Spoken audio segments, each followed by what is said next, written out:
Stop that. Stop that. Stop that. I hear him chat to the noise. Move too quick, can't stop for the talking. I hear him chat with the walking. Just too sharp with the prize. White girls let it tell me I'm awesome, yeah.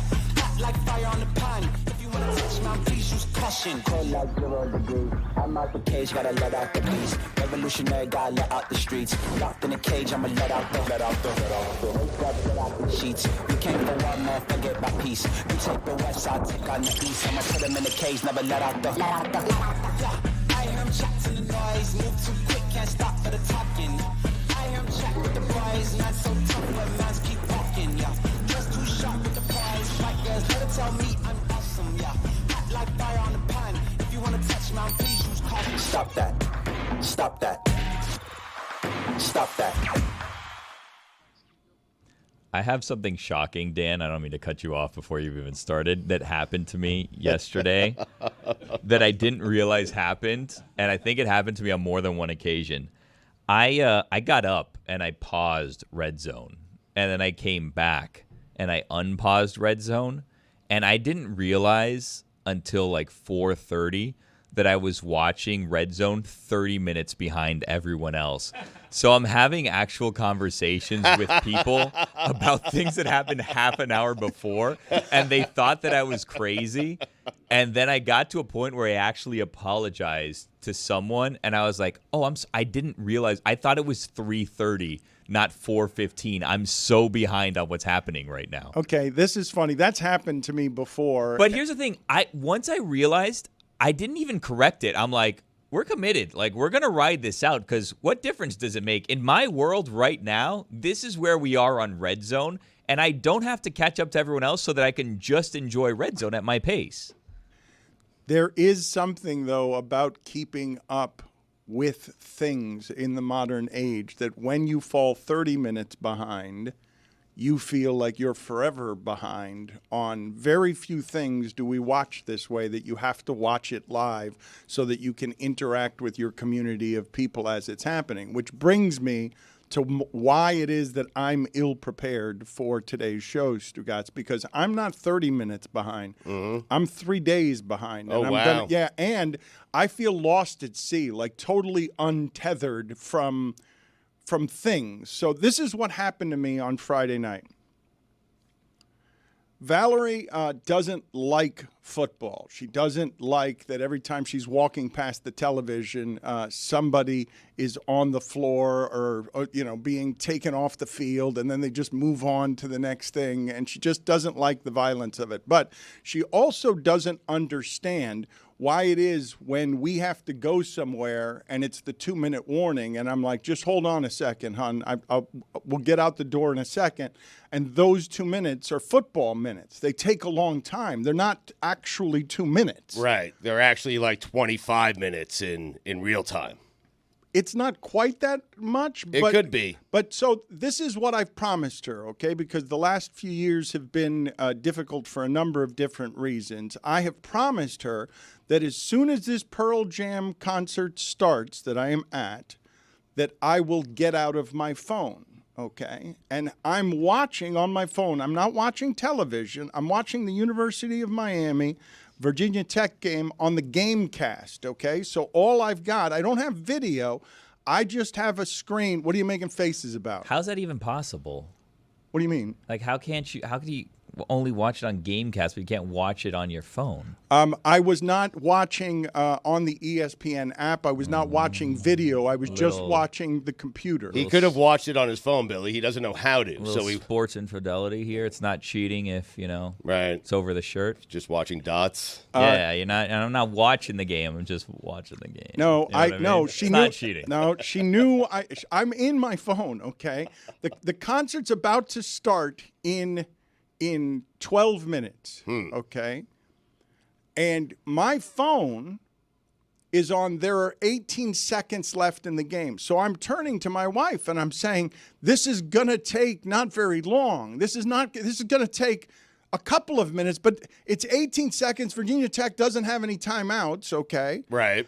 And what ends up happening now is my phone freezes at 3 seconds with Virginia Tech on the 30-yard line of the University of Miami. Right. And this 3 seconds, I'm looking at my phone, it takes all 12 minutes. And now Pearl Jam is on the stage, and I'm looking at my phone, and I'm like, is it because there are so many people here? Is my internet access screwed up? It's just stuck at 3 seconds. And I'm like, honey, this is not gonna last very much longer. This is not gonna take 12 minutes. And now Eddie Vedder's on stage, and it's still stuck at 3 seconds. And as I'm looking at the phone, the texts start coming in from my friends that are just saying, holy shit, I can't believe this, and WTF. And now I put the phone in my pocket because Pearl Jam has started. Right. And I sit here now with you, not knowing the result of the game. Really? Because. Good for you, man. You made a promise. You stuck to it. How is Pearl Jam? Great. They start on time, I would imagine, right? Right on time. Right at 6:04, whatever time they're supposed to start. They start, and then boom, off to dinner. You would have been okay with a late start, though. I mean, that's what you wanted. Yes. If we're being honest. Yes. When do rock stars mature to the point that they're like, we're not going to keep you waiting 2 hours. We got to go because, I have to pee in my diaper or whatever. And they're like, we got to start right on time. Is it like 70? Like, at what point do you stop being divas and you're like, let's just get in there, cash a check, get out? Eddie Vedder's 62, I think. Oof. He's a young 62, though. The opposite. Yeah. Billy, but at music festivals, you almost have to run on time. You can't be that late to it. Unless you're Liam Gallagher, who showed up 45 minutes late, did 2 songs, and told me to go myself. Personally? Just like the royal we. In general. Sting is 72 years old, and he was great. Unbelievably Don't stand great. so close to him, though. You know what I mean? So I tried all weekend. Hey, man. Gave it to yourself? You gave it to yourself? What? You can't give yourself. There, I found it. You can't do that. It was worthy, though. My God, you're annoying with every breath you take. Oh, no. Well played. Do you know how hard it was to avoid knowing all weekend the result of the University of Miami Virginia Tech game? Because I need you guys to explain it to me. I have no idea what happened at the end of the game. I have been sitting for 3 days on the curiosity of, I'm judging from Mike's general temperament that this ended up being a good result for UM, because I don't suspect that he would look the way that he did this morning if what I thought happened, because I assumed putting the phone in my pocket. I really did assume, oh my God, a disaster has happened. Mario Cristobal happened. Virginia Tech at the end of the game went all the way down the field, and 30 yards out with 3 seconds left, they somehow won the game. Okay, so are you at the point where you want to be informed of what happened? I do want to know what happened, but can you imagine my frustration over the course? Can you imagine? You must have felt so lonely. Can you imagine me? Jesus. No, that's good. He had a better one. He did. We're overriding. You had better jokes that were better fed one. to you, and you went with the bad one. Could have used a message in a bottle. No. That's still not it. Oh, I think he's afraid. I think he's afraid of the other one. he is. Yeah. He is. And that's a layered joke, too. Terrified of it. No, just come on. Just do it now. Do the joke that we were feeding you. Just do it now. So you came to the Susu studio with no information? And then the joke is that, no, Stugotz, it's Phil Collins. You idiot. And then we just keep it moving. Right. Well, not every little thing you do is magic, Stugotz. Right. But So Lonely was good. I mean, it was deserving. No, it was not. Mike said so himself. No. It was fine. Sting was exceptional, by the way. Oh, yeah? I'm just floored that at 72 he could be that good. I saw him play a show once with Shaggy. They had a collaborative album. And it was actually a pretty good album for what it was, and it was a fun show. Mr. Lover. You know, he's a veteran. He served in the Gulf War, Shaggy did. Desert Storm veteran. Put it on the poll. And his voice is not like that in real life. I know. Put it on the poll, Juju. Did you know that Shaggy was a veteran who served in the Gulf War? So tell me what happened, because I was expecting you guys to tell me that the University of Miami football game was more interesting than Alabama, Georgia. That was an all-time game. We have the video here, but the long and short of it is Virginia Tech attempted a Hail Mary, was incomplete. Game over. Miami wins. Mm-hmm. Let's move on. Well, it's not a Back to business. It's not a Hail Mary from the 30-yard line. You know, it was a Hail Mary. It was a Hail Mary. Yeah, As you can see here, It goes into the end zone, incomplete. No issues were had, and Miami, pulls out a dub.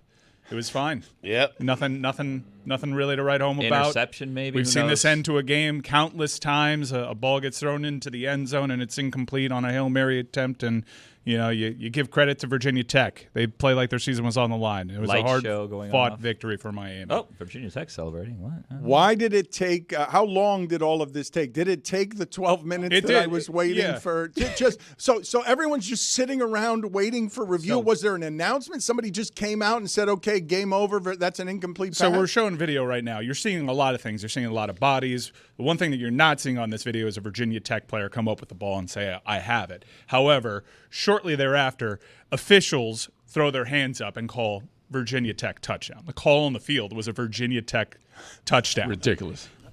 They called Virginia Tech touchdown on the field. Right. So, yeah, everyone bricks. And we go to the replay, and it's a mass of humanity. Honestly, it's probably overthought. There's 3 guys fighting over a bouncing ball. All 3 guys are out of bounds. This is not a play. There is a brief moment, if you take a still, where it looks like a Virginia Tech player has the ball in his hands, but the ball comes loose and it touches an out-of-bounds player, thus making it an out-of-bounds play. The ball is dead. It's pretty simple, really, when you think about it. There was a loose ball touched by a player out of bounds. That's incomplete. But everyone had problems, and notice, like, the main argument from a lot of folks isn't he caught the ball. It's there's not enough there to overturn the call on the field, which is, a standard inside the ACC that is questionable at best. But, Virginia Tech, I understand. That was a difficult loss and a difficult call to not go your way. That's a call that hasn't gone Miami's way in the past, last year specifically with the Georgia Tech game, where the call on the field was fumble, even though everyone saw Don Chaney's elbow down and it still stayed a fumble. Oh, no. We're going back 2 years? No, that was last year. That wasn't a fumble either? The Don Chaney one against Georgia Tech where Mario didn't kneel? boy. It was very clearly not a fumble, but... Careful. We're sliding out of your back to work character. No, we're going back to work, though. Okay. College Game Day is going to Berkeley, and the Miami Hurricanes are going to be featured on the College Game Day game of the week for a 10:30 p.m. Eastern start. We're back to work. I'm looking at the replay here, and I also don't see enough evidence to overturn that call. I don't know if they had other angles. They did not. It took about 50 minutes. You watched the exact same 2 angles over and over again, and then you saw that they showed the ACC replay headquarters. It's a ragtag bunch up there, oh my man. God. It's Al Riveron. Yeah. Al Riveron's ahead 2 of it. people in there, and then you could see them scrambling, oh my gosh, what do we do here? They call over a manager who comes in out of nowhere, and they're just, the longer it took, the more you realize ACC is going to make sure their ACC team remains undefeated here, and they're looking for anything they can find here because it took forever to come with that decision. Again, a totally ridiculous notion, as Miami was undefeated last year when the Georgia Tech went all sideways. Yeah. Look, if you want to argue there isn't enough to overturn the call on the field, which was an absurd call. You can watch that a million times. The one thing that you don't see in any of those replays is a Virginia Tech player catching the ball. That's the one thing that you don't see. So it just flatly wasn't a catch, but everyone just applies a standard of, but they called it incorrectly on the field, so I guess you have to keep it. He didn't catch the ball. The ball was bouncing everywhere, and it was being touched by guys that are out of bounds. It's a dead ball, game over. I understand why you're burned by that, especially if you're Virginia Tech, who played their tails off. That is every bit the team that they were supposed to be this season. They dominated Miami's offensive line, which is a little nicked up, but still dominated them. They were the better team on the night, but when in previous years, a loss is fine. The loss is fine Miami in that spot. And Miami was able to survive it, and you get all the benefits of losing a game without actually having the loss to your record, and you keep this thing going. That ball was moving the entire time. To me, it looked like the referees were just guessing in that situation. No, but the problem is the call on the field. I mean, it is. Whether Mike wants to acknowledge it or not, the call on the field was a touchdown, and you need to reverse that is ridiculous. Yeah, I understand. Well, I don't think it's ridiculous because, again, we watched replay. We didn't see a catch. I think you're right. The issue was a call on the field. Yes. I honestly, the story here is Miami almost got screwed by a terrible call on the field. In fact, at the end of that play, a Miami player comes up with the ball and is running off of it. Like, you have more evidence that a Miami player caught that ball than a Virginia Tech player caught that ball. But then College Game Day the next day, they do like this whole Zapruder film on it, and Kirk Herbstreit isolates a holding call from like the third quarter.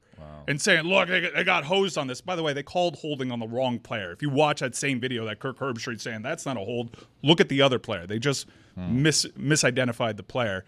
But look, there were bad calls that entire second holder, game. You're saying. There were bad calls that entire game. Miami had a terrible holding call on a game on a play that would have made that game 21-7, and we're off and running, and Virginia Tech is dead there. They get a pick on the very next play, and Miami's in a dogfight the rest of the way. Probably not the right school to say dogfight with. My working theory on this, Dan, since you didn't see it, was the officials were like, oh, I don't know what happened. We'll just call it a touchdown, and then they'll review it, and then we'll figure out what happened afterwards. And they were hoping there'd be clearer video that there wasn't. That sounds like it makes sense to me based on what it is that you guys are showing me here, because I'm having an instantaneous reaction to this. Someone else can figure this one out. That is 100% what happened, and there's a lot of bad faith debaters out there that are saying, like Stugotz, but that was a call on the field. Let's just say something and take this to replay so we can get something a little bit more definitive. Now, it's a tough play. It's a massive humanity out there, but the one thing that you very clearly don't see in this video is a Virginia Tech player catching that ball, securing it all the way down, and scoring a touchdown. It's just not something that you see. Everybody fighting for that ball is out of bounds. If one of those players touches it while they're out of bounds, the ball is out of bounds. It's a dead play. The majority of the bodies are out there. You got like an ankle and two knees that are in bounds. It was absurd. Terrible call. If it was a Canes player, you'd see the catch. I mean, that's fair. You figure out a way to see the catch. I think I've been fair, guys. Like I'm being fair here. Brent Pry cost Virginia Tech that game. He did. That was a terrible field goal. When you get a chance to put up points, you put up points. Yeah. What are we getting cute for? Well said. Mm-hmm. Also, not enough is being said about how bad those polos are. That Hokie is horrific. I don't know how they approved it.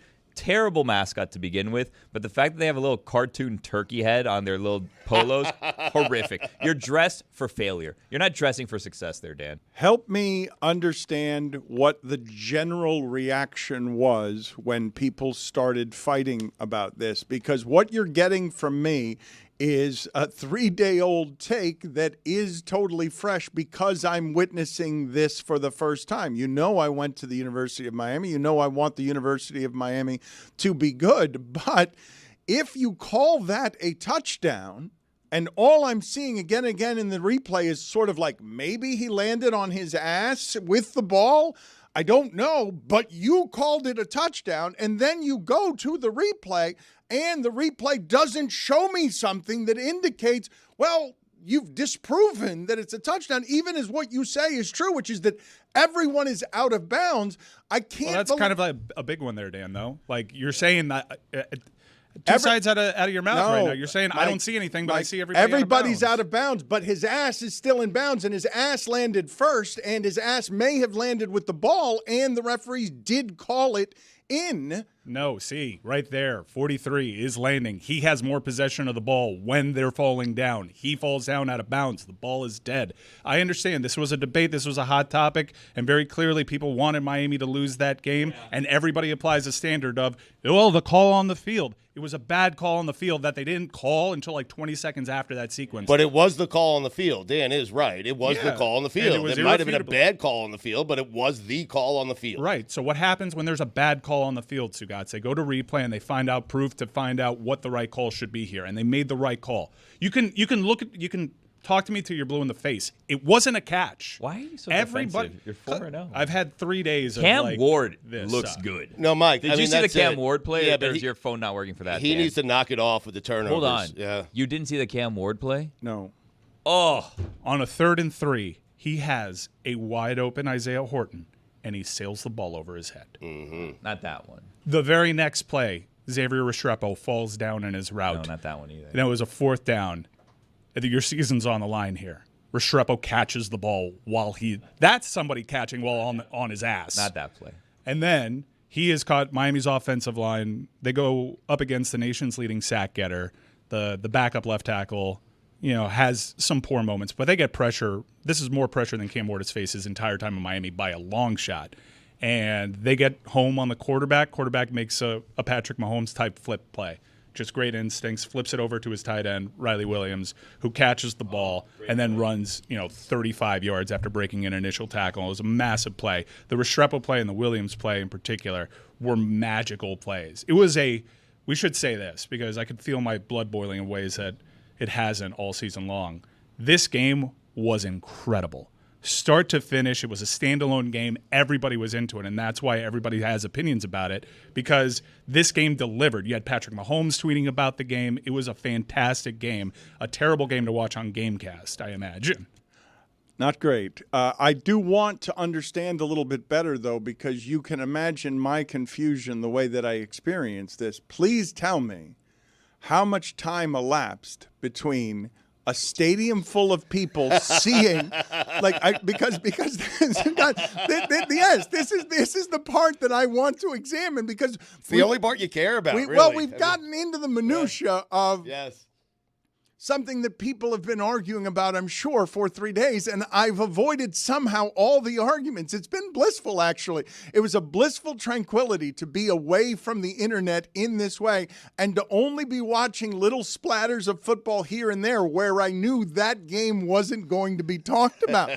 So I can tune in to Packers-Vikings for a little bit here. That was a good one. And feel pretty good about the fact that the UM result isn't going to be on the screen so that I can come in here confused and you guys could explain it to me. I really want to understand if you guys have ever seen, because this part's being ignored, it seems like to me. Have you guys ever seen what it seems like you're describing to me without talking about it, which is touchdown on the field? Everyone is standing around in a stadium saying, Mario, you stink. Fire Mario. You're clearly better than this team. No, they in the stadium seemed to be completely unaware that any of this was going on because they were doing like the light show or whatever. They were celebrating as though the game was over. Like they had won. They were following the players. Yeah, they didn't even know that Virginia Tech had been given a touchdown as a result of that. We didn't notice that at first because it took quite some time for the officials to throw their arms up there. So you have...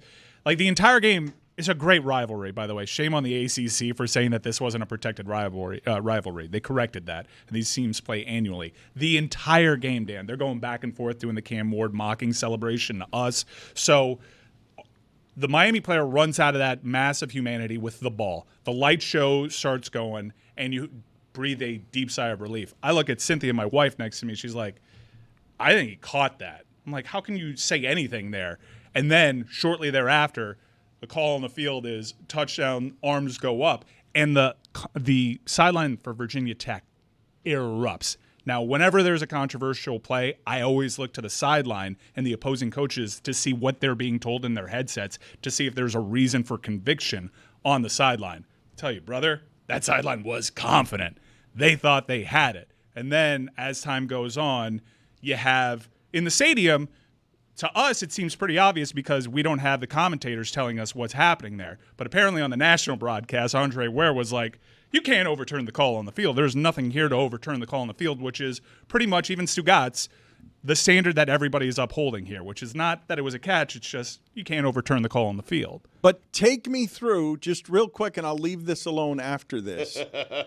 Take me through whether a game has ever ended this way with a stadium full of people watching in terms of a delay between the game's over. I don't know who's caught it. He caught it. There was a signal of a touchdown. And then how much time is going by before they say, never mind, incomplete. So you have people, standing around for 15 minutes? It was like an hour. It was a very long review. Yeah. Very took forever. It was an eternity. So wait a minute. You're telling me that this ended. So when I put my phone in my pocket to be present with my wife, you're telling me what I've missed is a game that has ended in a way that no game has ever ended that we've ever watched in the era of instant replay. That's what you guys are just blowing past? That what I put in my back pocket is an ending like none other in the history of sports. There was a band on the field at one time. I mean, remember that one? There was a band on the field, and the University of Miami also lost the national championship with fireworks in the sky because a call overturned it. But it wasn't 20 minutes. It wasn't 20 minutes with a stadium full of people just waiting around for a touchdown that wasn't a touchdown to be called an incompletion. Guarantee you Pearl Jam had a concert the same day as the band on the field. This segment has a great deal of potential to be exceptional or potential to be a total catastrophe. Yes. No. But if it is, Dan, that's on us. It is not on the guest. That it will is be correct. on me and you. That is correct. Right, And yes. Billy, because Billy is delighted right now sitting in that seat of everything that's happening. Has a great deal of potential to be exceptional or potential to be a total catastrophe. Yes. But if it is, Yeah, it sounds like option one. Yeah, it turn looks that down. like we need to Catastrophe, turn that down. So this is the segment that we're trying to do. Billy is in charge, and he's smiling a great deal because this is what he wants to happen. And I don't know why he wants this to happen, but Jay Hook and Craig Anderson are with us, and they're here to celebrate. They are, of the 9 living members of the 1962 New York Mets, they're the only 2 who played the entire season, the only guys who were there to lose all 120 games. And this is a big time for them because the White Sox are now in our most historic sport, officially, worse than the 1962 Mets were. They used to be the worst team in baseball history by record. But I don't think Craig Anderson has used Zoom before, and he's joining us through Zoom and through the phone of one of our producers. Jay Hook, for some reason, is a Zoom veteran. Oh, yes. Like, he knows exactly what he's doing right now. He is polished and ready to go. Look, he has got a visual aid for us of a Mets cap. So we will say hello, gentlemen, to both of you, Craig and Jay, and congratulations. We are very happy for you. Did you spend the entire weekend, Jay, buoyant and effervescent because finally your names can leave the record book? There is a worse baseball team in baseball history than the 1962 Mets. Well, I did watch the White Sox and the Tigers play. I live on a farm in northern Michigan, and we so we weren't down at the games, but that's the only station I can really get on our TV is the the Detroit Tigers games. So fortunately, the White Sox played 3 in Detroit and won a couple, but they lost 1, which put them at 121, which was 1 better than the 120 that we had. And I have to tell you, the Detroit Tigers lost 119 in 2003. So there's a 119, there's a 120, and there's a 121 now. So you can see anybody could do it. Well, you guys played only 160, right? You were 40 and 120. You feel like the White Sox cheated here to get the record? They had an extra 2 games. Right. That's true. That's true. When we had 2 rainouts, and Casey, I think, probably said, I don't think we need to worry about making those 2 games up. Now, Craig, can you hear us? Were you celebrating at all this weekend? Were you keeping track of what it is that was happening this weekend? Yes, I've been keeping track for about 2 weeks. Yes. And how have you felt as you've watched it? Did the White Sox scare you a little bit by winning 3 straight out of nowhere? I think you're right about one thing. I thought this was going to be over sooner than it was. But yes, I'm very happy that the Met fans are relieved of the record. And Jay, how were you rooting during these games you were watching? Were you fixated and were you actively rooting for the White Sox to lose? No, I was just watching. After 62 years of holding that record, it didn't make much difference. And as Craig has said many times, and I've said many times, I didn't feel we kept track of those back then the way that you keep track of them now. We knew we weren't a very good team, but I don't think, the players and the fans, it was always that next game we're going to win. And I think the players felt that way. How about you, Craig? Was your opinion any different? Were you rooting for the White Sox to lose? I like Jake said, we were losing games, but there wasn't anything about the record. That didn't happen. We were a first-year team. We were doing the best we can, so we knew we were having a bad season. But they weren't comparing us to anybody else at that time. So at the end of the season, I think they had a meeting and decided that they're going to make ours the worst ever. And that's how it started, I think. We just were glad. We tried to do the best we could, but when it was over, and onward and upward to next season. Now, Jay, in 1962, you were 8-19, while Craig was only 3-17. So I'll ask you, Jay, who do you feel was more responsible for the record of 120 losses? I think probably everyone was. We weren't hitting too well, and the pitching was sporadic, and the fielding wasn't too great either. So it was the whole team effort, I guess. Jay, you're being too nice. You're being a team player. Say it was Craig. I mean, come on. We all know it was Craig. They're good teammates. They're good teammates. Craig may have been 3-17, but Craig, you somehow won 2 of those games in the same day. Tell me about tell me about that day where you were 3-17, but you won 2 of the games in the same day. I just happened to be the right guy in the game at the right time. There you go. 2 clutch hits in the 9th inning of both games, and I had pitched the 8th and the 9th of each game, or at least I think that's what it was. And then Bill Hodges hit a homer, and Hobie Landreth hit a homer in the bottom of the 9th. And so there we were, off and running. And our record got better right about that time, too. And we thought we were not going to go into a tailspin like we did later. Seems like you guys are saying you got bad run support that year, if I'm reading between the lines here. 13 by 1 run. Wait a minute. Who was that? Who said that? Who was that? Who was 13 losses? Who said 13 losses by 1 run? Whose wife is that? Must have been Craig's. Probably Judy. Judy, bring her in. Was Judy there for the ride in 1962? Phrasing. Dan. Come on, Dan. What? Hey, I led the league in unearned runs being on my record. That's right. Your darndest thing. Your teammates let you down. Yep. Your teammates. Now, after you won those 2 games in the same day, though, Craig, you went on to lose 19 straight decisions, albeit in a hitter's park. Those last 2 wins were the last wins of your career, correct? That was the problem. It was unfair. It was a hitter's park. I mean, We came close a few times. It just didn't work out. I love how supportive Judy is in the background. It's so good. Jake, what do you remember about that season that you would say was the most positive thing about that season? Well, in 2003, the Tigers were losing a lot of games, and the LA Times asked me to write an op-ed piece for their paper. And I wrote this article, and the title of it was something like, "In Baseball or Life, there's a new game tomorrow until the end of the season." And I've always felt that the players didn't lose, hope of winning. I really felt that they came out every day, and we may have lost the day before, but it was a new game, and we had a chance to win it.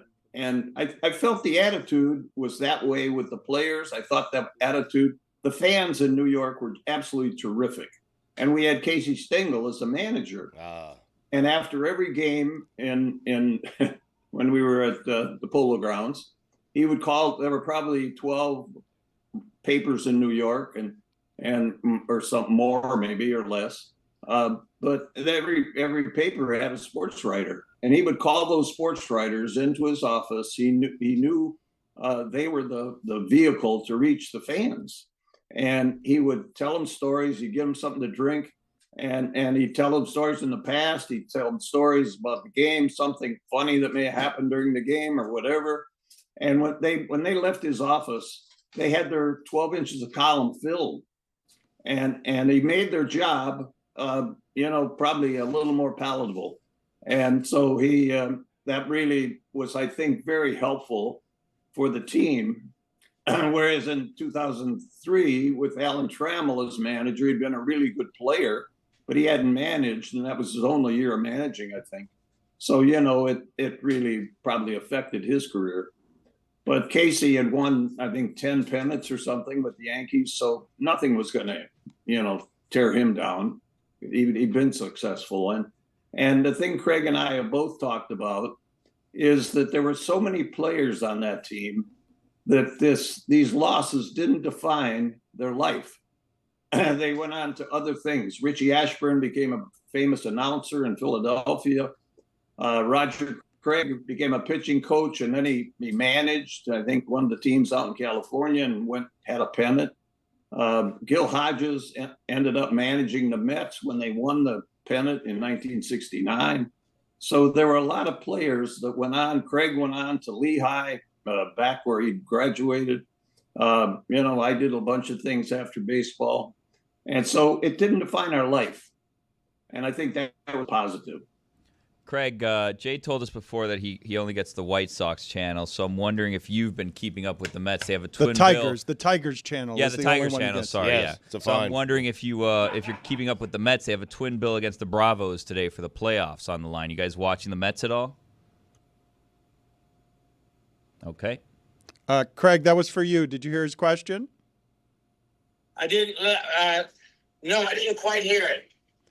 He said that the Mets have a doubleheader today twin against bill the is what he Braves. said. Yeah, twin bill Thank against you, the Bravos. Stugotz. Right. I Playoff appreciate the implications. support. Yeah. Yes, Yes. a twin bill they have today for a playoff spot. Are you going to be watching? Yes. Can I add something to what Jay said? Yes. At the end of the year, like in the White Sox stands and other losing team stands, empty seats here, empty seats there. When we had the end of our season, we still had 12, 15, 20,000 people in the stands. You tell them. To me, it was a big difference between the fans sticking with us to the end until the season was over, as opposed to the White Sox fans, dropping them. You could tell. And then I think that I look back on that as our fans were fantastic. They held us. They came out all season long, win or lose. And I think Jay and I will both say that had a lot to do with us sticking together as a team and doing the best we could. Jay, what do you remember about the game you never finished? The game ended early. It was a tie because of curfew. I don't remember that at all. Really? Really? All right, gentlemen, I don't know if you have champagne there, but we'd like to make a toast from Jimmy Breslin. I'm going to quote Jimmy Breslin here. Let's make a toast here to celebrate the fact that the 62 Mets are no longer the worst. I'm going to quote Jimmy Breslin, the famous writer in New York. Quote, "You see, the Mets are losers just like nearly everybody else in life. This is a team for the cab driver who gets held up and the guy who loses out on a promotion because he didn't maneuver himself to lunch with the boss enough. It is the team for every guy who has to get out of bed in the morning and go to work for short money on a job he does not like. And it is the team for every woman who looks up 10 years later and sees her husband eating dinner in a T-shirt and wonders how the hell she ever let this guy talk her into getting married. The Yankees, who does well enough to root for them? Lawrence Rockefeller." A toast to the 1962 Mets. Yes. No longer the worst team ever. Congratulations, gentlemen. Way to go, guys. Thank you. Yeah. Yes. All right. Wow. That's very exciting. Oh, good Lord, Craig. You swing that Yes. down. Craig. Oh, my God, Craig, Take it easy. an aggressive That twin bill today. An aggressive toast from Craig. Thank you, gentlemen. That was delightful. We appreciate you, Mike. Thank you, Thank you, guys. Mike. Thank you. getting Craig on the Zoom, did it remind you of all the work during the pandemic that you did with Bob Costas and Stephen A. Smith and everyone else trying to get them on the Zoom? Those Mets were way better at that than Bob Costas. After a giant football weekend, I really love that we just did that right there. That's important work. That was really good. Yeah. I mean, come on. What, are you kidding me? Like that team, that was a team for all time. My parents, 7 years later, they won the World Series. 7 years later because of what those guys built in that city. They laid the foundation. They did lay the foundation. For the 69 Mets. You know what? I need to take a break right now to gather myself. Let's just take a break for a second. I'm lightheaded. I'm so excited. I can't believe how quickly Craig shoveled down that champagne. We're back after this. I think that's the way we keep up and grab the younger demo. I think that is the way to do that. Craig swilled that champagne at 9:49 in the morning. That's a man who knows how to drink champagne. That's a man who's going to be sleeping at 1 o'clock for the Mets twin bill. I mean, did you guys get surprised at all? I know we've seen this enough in football that I suppose you can only be so surprised. But Derrick Henry still running away from a secondary at that size on the first play of a game, going 87 yards when he plays football the way he plays football, right? It's not just that you're surprised by that the first time it happens or the first 10 times it happens on a screen pass, but he played football in the SEC and carried the ball a ton. We've watched him play the prime of his career in a way that's more physical than any other running back in the sport. And still running away from the Bills secondary. Like, you have to appreciate what you're watching there in terms of physical specimen. You're watching greatness. I mean, he's 30 years old. He's still doing that. He had 199 yards total for the game last night. And I'm not certain the Ravens aren't the best team in football. I mean, they're 2-2, but the Ravens are really good, and Derrick Henry is a special kind of player. He is. I mean, they lost the care. Chiefs. I don't the care. reigning, They lost at home to the I don't Raiders. care. I don't What do you care. mean? They By lost a at toe. home. I don't care. That Chiefs game was a toe, if you remember correctly. Yeah, I mean, you could say, like, I like their chances come playoff time. They could possibly win the AFC, but you can't say with a straight face they're the best team in the NFL right now. They lost to the reigning multi-time champion who is presently 4-0. What I said is I'm not 4-0 certain. though is- Yeah, that 4-0. Dan is right. I mean, it appears like something is off in Kansas City. I didn't say Dan that. said It's that, what you said as I last week. You remember. spent the entire week saying it. Don't get – no, I'm responding to you. Stugotz major penalty, 5 minutes for talking about the Chiefs. Let's have some vision. I'm saying a 2-2 team is the best team in the NFL. No one else is saying it. They lost at home to the Raiders. Are Are they for real? The Raiders? Yeah. No. Oh. This week they are. No. Get out of here. From that Bills game, the Bills losing 35-10, there were a couple of results yesterday that you're like, explain that to me. Explain to me how it is that Philadelphia looks like that after the way Philadelphia looked last week. Explain to me how the Falcons won without scoring an offensive touchdown. They didn't score. Great kicker. Yeah. Great kicker. And Philadelphia lost like that in the playoffs to the same team. Defense and special teams, too. Baker Mayfield was really good. They were dropping perfect passes all day. Baker Mayfield was as impressive a quarterbacking display as we saw all this week. And by the way, really interesting dynamic by a vastly improved Tom Brady. I was actually at a place where this was a lone game. I wasn't able to watch Red Zone, so I actually got to hear Tom Brady for an extended period of time. He gave away great, juicy nuggets. Like, I almost signed with the Chicago Bears. They were very stealthy in their approach to me, but then I put together this entire SWAT board as to why I picked Tampa Bay. So that was a great nugget. And him actually feuding on the air with Baker Mayfield was a pretty interesting thing, basically saying, well, like, I had a high-stress environment over there. I'm sorry. I thought stressful was not having Super Bowl rings. So hearing his approach, that's what Tom Brady needs to bring every week because he is by far the most interesting person, has had the most interesting career out of any of the commentators. It's the most illustrious career. So if we get that insight and we get him borrowing his stories from his own career, that's his secret sauce, and I thought he was great. Let's read the quotes directly on how it is that Baker Mayfield and Tom Brady were going back and forth. Because Baker Mayfield said on a podcast last week, obviously, this is a quote, obviously, playing-wise, Tom is different. He had everyone dialed in, high-strung environment, so I think everybody was pretty stressed out. They wanted me to come in, be myself, bring the joy back to football for guys who weren't having as much fun. And so discussing this during the broadcast, Brady said, I thought stressful was not having Super Bowl rings. It's just a great sentence. And a very divorced sentence. I thought stressful was not having Super Bowl rings, so there was a mindset of a champion that I took to work every day. This wasn't daycare. If I was going to have fun, I'd go to Disneyland with my kids. There's a way to approach this game, and it's with the right mindset to try to push each other outside our comfort zone, and great teammates do that.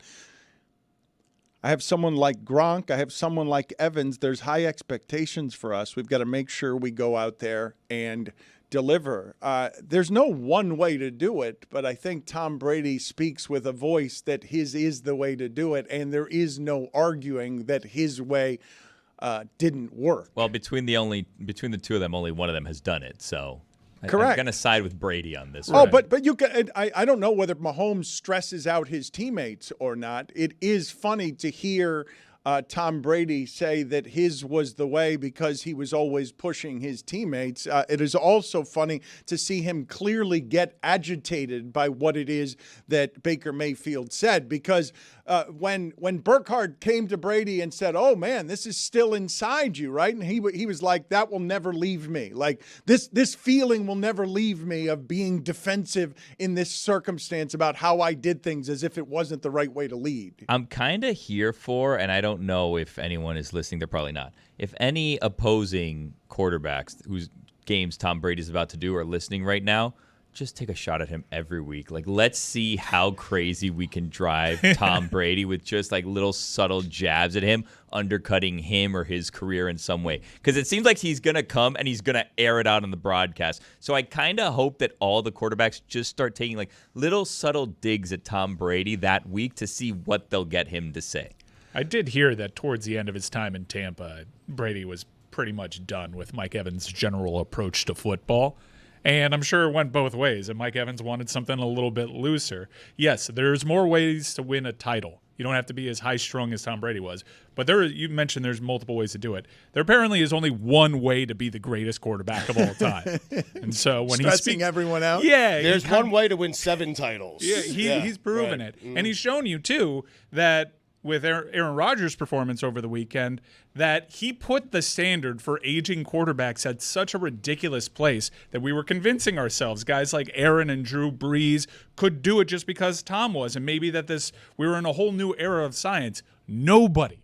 Still, the science is still evolving and is as good for these guys. Nobody was Tom, who was beating Patrick Mahomes in Super Bowls damn near his mid-40s. Incredible. We will get to that Jets game in a second because I don't know if the assessment in the rain is something I'm ready to make when they just kept blitzing Aaron Rodgers, and what Aaron Rodgers needed to be great that Tom Brady never needed to be great was a mobility that Aaron Rodgers no longer has. And so if you blitz him like that in the rain, all of a sudden what you're going to end up getting is a quarterback who cannot move the way that he used to and has lost his youth with his legs. We'll get to that in a second. But from that Ravens-Bills game that the Bills lost by 25 points, another thing that made an appearance beyond Derrick Henry, this stat from Next Gen Stats, Stugotz. Josh Allen had a throw to Shakir on the sideline for 52 yards when he was within a yard of the sideline. He was 0.9 yards away from the sideline. It was an incredible throw, and I know the stat, and it's incredible. That's right. Next Gen Stats, it's a 52-yard completion, and as Stugotz said, 0.9 yards away from the sideline. In that situation in his career, Josh Allen is 6 of 7 for 118 yards and 3 touchdown passes. The rest of the NFL is 1 for 16. He should just play from the sideline. He should just play 0.9 yards from the sideline. You said Baker Mayfield had the most impressive quarterbacking performance of the weekend. He did not. Daniels did, and I can't believe what's happening there. The Commanders have the most efficient offense in the sport. That through 4 games, Daniels is the MVP of the league. That's nuts. Yeah. It's just crazy how he's playing. You're not supposed to be able to complete all your passes when you just got to the league and everything's supposed to be moving too fast for you. I did manage, Stugotz, to catch because the University of Miami result wasn't going to make an appearance at the end of that Jets game. I was in a restaurant and I saw on the television, I'm with one of my friends, and we see the late game situation of the Broncos are up by a couple of points, and the Jets have the ball in their own territory with Aaron Rodgers as the quarterback. And my friend says the Broncos could have 2 defenses on the field right now, and Aaron Rodgers is going to win this game. Sure, yeah. And Aaron Rodgers did what you've wanted a quarterback to do for the Jets for a very long time, which is get his team in the field goal position to win the game after being bad all game and after having only 3 field goals all game. And then Zuerlein is the one who lets you down because the Jets are being the Jets. You get a pass interference call. 2 games were decided yesterday, by at least 2 that I saw, by pass interference call. The Falcons game at the end, I don't know why more teams don't do this late. Just get the 40 yards on a pass interference call. Just take the shot. Just throw it up. 30 and 40 yards downfield, because you got the 2 pass interference calls, and the Jets did get into position. And however down you are on the Jets today, because you said they will not have shown me anything unless they beat the Broncos by 3 touchdowns and they end up losing at home to the Broncos, what you have is a quarterback that you trust late, Stugotz, because if they lost that game, at the end, it's not because of Aaron Rodgers. You can say before that Aaron Rodgers wasn't good enough, but at the end he was good enough. He was fine. Aaron Rodgers, Dan, put them in that position with his play. That team played lousy yesterday. Defense played good enough, obviously. Bo Nix had -7 yards of passing at half, and the Jets still lost the game. I'm going to put this on Aaron Rodgers. He made me feel great last week against New England. He played a near-flawless game. But this is on Aaron. We didn't get Aaron Rodgers to score 9 points against a lousy Bronco team at home. We didn't get him for that. We didn't get Aaron Rodgers so Bo Nix could beat him on the road and throw his first touchdown pass while doing so. That's not the reason we got Aaron Rodgers. I've seen the Jets play this game for 40 years. And for 1 year, I just want to see something different. And what I saw yesterday was everything I've seen for 4 decades of being a Jet fan, and that's on Aaron Rodgers. He did not play well yesterday from start to finish. He got banged up towards the end. You can blame the kicker all you want. That game should have been over by halftime, and it wasn't. And the reason it wasn't is because Aaron's not playing that well. And you can't be the Yoda of quarterbacks, walking around the Jets facility telling everyone this is how you win, this is what you have to do, and come out and go 24 of 42 for 225 yards. You can't do it. They're a better team. They should have beaten that team. The game never should have came down to a kick, and all of it, and I mean all of it. It's not on Robert Saleh. It's not on the Jets' defense. It's not on the running game. It's not on Nathaniel Hackett. It's on Aaron. What happened yesterday is on Aaron Rodgers. Rackham. That's a great take. Zach Wilson was on that sideline for the Broncos, and he got run out of town for throwing up the effort Aaron Rodgers did on Sunday. It drives me crazy. I give him credit for making me feel a way I've never felt before 40 years of being a Jet fan. That was last week against New England. This year felt like every other game that I have ever watched, but more frustrating because this time I actually have a quarterback, but a quarterback who played bad. He was bad yesterday. Have you guys ever seen the Bo Nix stat line at halftime of 7 completions for -7 passing yards? Is that something that any of us have ever seen before, where you go 7 for 15 for -7 passing yards? Because that's what the Jets lost to yesterday. I'm not going to disagree with you on what happened earlier. You're emotional, and I understand why, because losing at home to the Broncos in a season of expectations that Aaron Rodgers has lifted is going to make any kind of Jets fan and mad. But at the end of the game on the last drive, even though it was all dink and dunk, because it was all dink and dunk, he got them in position to win the football game. Stugotz, that's not up for dispute. You can't say it's all Aaron Rodgers' fault when you've got what are you looking at me like that because for? They miss a kick and they got the ball. Like they got in. He didn't put them in position to win that game. They missed a kick and they got the ball at midfield. So and Aaron Rodgers couldn't get 15 yards. So Cousins gets to be a winner yesterday because Koo makes a kick from 58 yards. So Cousins gets to be clutch late in the game. Yeah, because, but you're attributing like a matriculation down the field that didn't happen. No. Like Aaron Rodgers did not get them in position for that field goal. They got the ball at midfield. They missed a field goal, got the ball right there. And then he drove him, 12, 15 yards, 20 yards. He literally needed to make a play. He even got a call. He even got a call in that process to help him get that win, and he still couldn't do anything. And he was blaming the weather, and the weather was bad, but we mentioned Tom Brady, and that's who Aaron Rodgers is compared to. Tom Brady was the greatest bad weather quarterback of all time. You gotta beat an NFL team when your defense holds the other team to 10 points, especially when that team is quarterbacked by Bo Nix. You got to win that game. That's what you brought him in there for. That's what last season was, an abomination for the Jets. Not only was he not playing, not only did he get injured his first series as a Jet, but he was also making national headlines all year, and they were just swallowing it because you brought him in for a reason. And that reason wasn't to lose to Zach Wilson's new team. Well, they put up 10 points.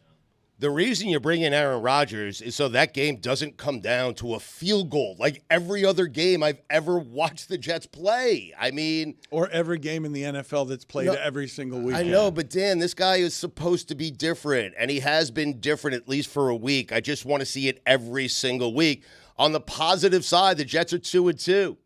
The Bills are 3-1. The Dolphins and Patriots don't appear to be very good. So if there is a bright side, the Jets do have a chance here. Yesterday was so frustrating. I don't care about the weather. I don't care about Robert Saleh. I have an all-time quarterback, and that all-time quarterback played horrifically yesterday. Terrible. What a sad football weekend for you. Like, you missed the game. I'm sure you missed Georgia, Alabama, and one of the two games you saw was Jets-Broncos. Bad game. That horrible. Just the end of it, too. I apologized to Abby. for making her watch it. I did. I had to apologize. I'm like, this game is lousy. Go? You just turned. You said, "I'm sorry." She said, "I'm not watching it." What are you talking about? You missed really cool video from the Miami Virginia Tech game too. The sidelines are rocking again because Miami's back. Michael Irvin was just a presence, to say the least. Sure we have was. Video of. I want you to pay attention. And hopefully this video has sound. You could hear a pin drop in the stadium as everybody is waiting for the call. And I wish I knew who took this video so I could credit them. But here's a video isolated on Jason Taylor, a D-line coach for Miami, waiting to see what the call was. And hear this crowd. The stadium was really fun on Friday night. Hear this crowd erupt.